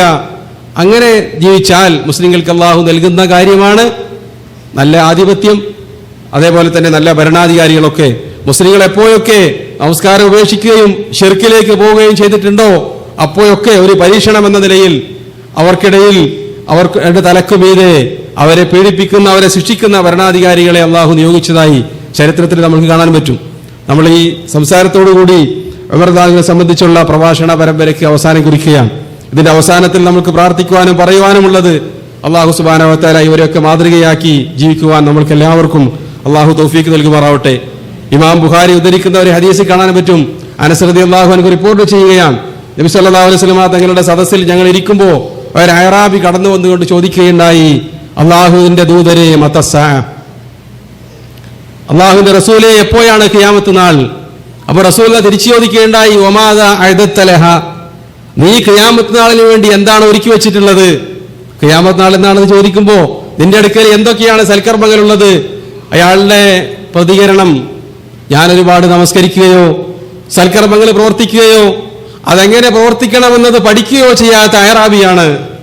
പക്ഷേ വലാകിന്നി യുഹിബ്ബുല്ലാഹ വറസൂലഹു, ഞാൻ അല്ലാഹുവിനെയും അവന്റെ ദൂതനെയും അങ്ങേയറ്റം സ്നേഹിക്കുന്നു, അല്ലാഹുവിന്റെ റസൂലെ. ഉടനെ നബി സല്ലല്ലാഹു അലൈഹി വസല്ലം തങ്ങളുടെ മറുപടി, അൻത മഅമൻ അഹ്ബബ്ത, നീ ഇഷ്ടപ്പെടുന്ന ആളുകളുടെ കൂട്ടത്തിൽ സ്വർഗത്തിലാണ്. ഇത് കേട്ടിരിക്കുന്ന അനസ് റളിയല്ലാഹു അൻഹു പിൽക്കാലത്ത് പറയുകയാണ്, ഞങ്ങൾ മുസ്ലിമായതിനു ശേഷം ഫമാ ഫരിഹനാ ബിശൈഇൻ അശദ്ദ ഫറഹൻ മിമ്മാ നസ്മഅ, ഞങ്ങൾ ആ കേട്ട കാര്യത്തെക്കാൾ ഒരു സന്തോഷം ഞങ്ങളുടെ ജീവിതത്തിൽ പിൽക്കാലത്ത് ഉണ്ടായിട്ടില്ല. എന്താണ്? നബി സല്ലല്ലാഹു അലൈഹി വസല്ലം തങ്ങൾ പറഞ്ഞില്ലേ, അൻത മഅമൻ അഹ്ബബ്ത, നീ സ്നേഹിക്കുന്നവരുടെ കൂട്ടത്തിൽ നീ സ്വർഗത്തിലാണ്. അതാണ് എനിക്ക് സന്തോഷിക്കാനുള്ള ഞങ്ങൾ സന്തോഷിച്ച ഏറ്റവും വലിയ ഹദീസ്.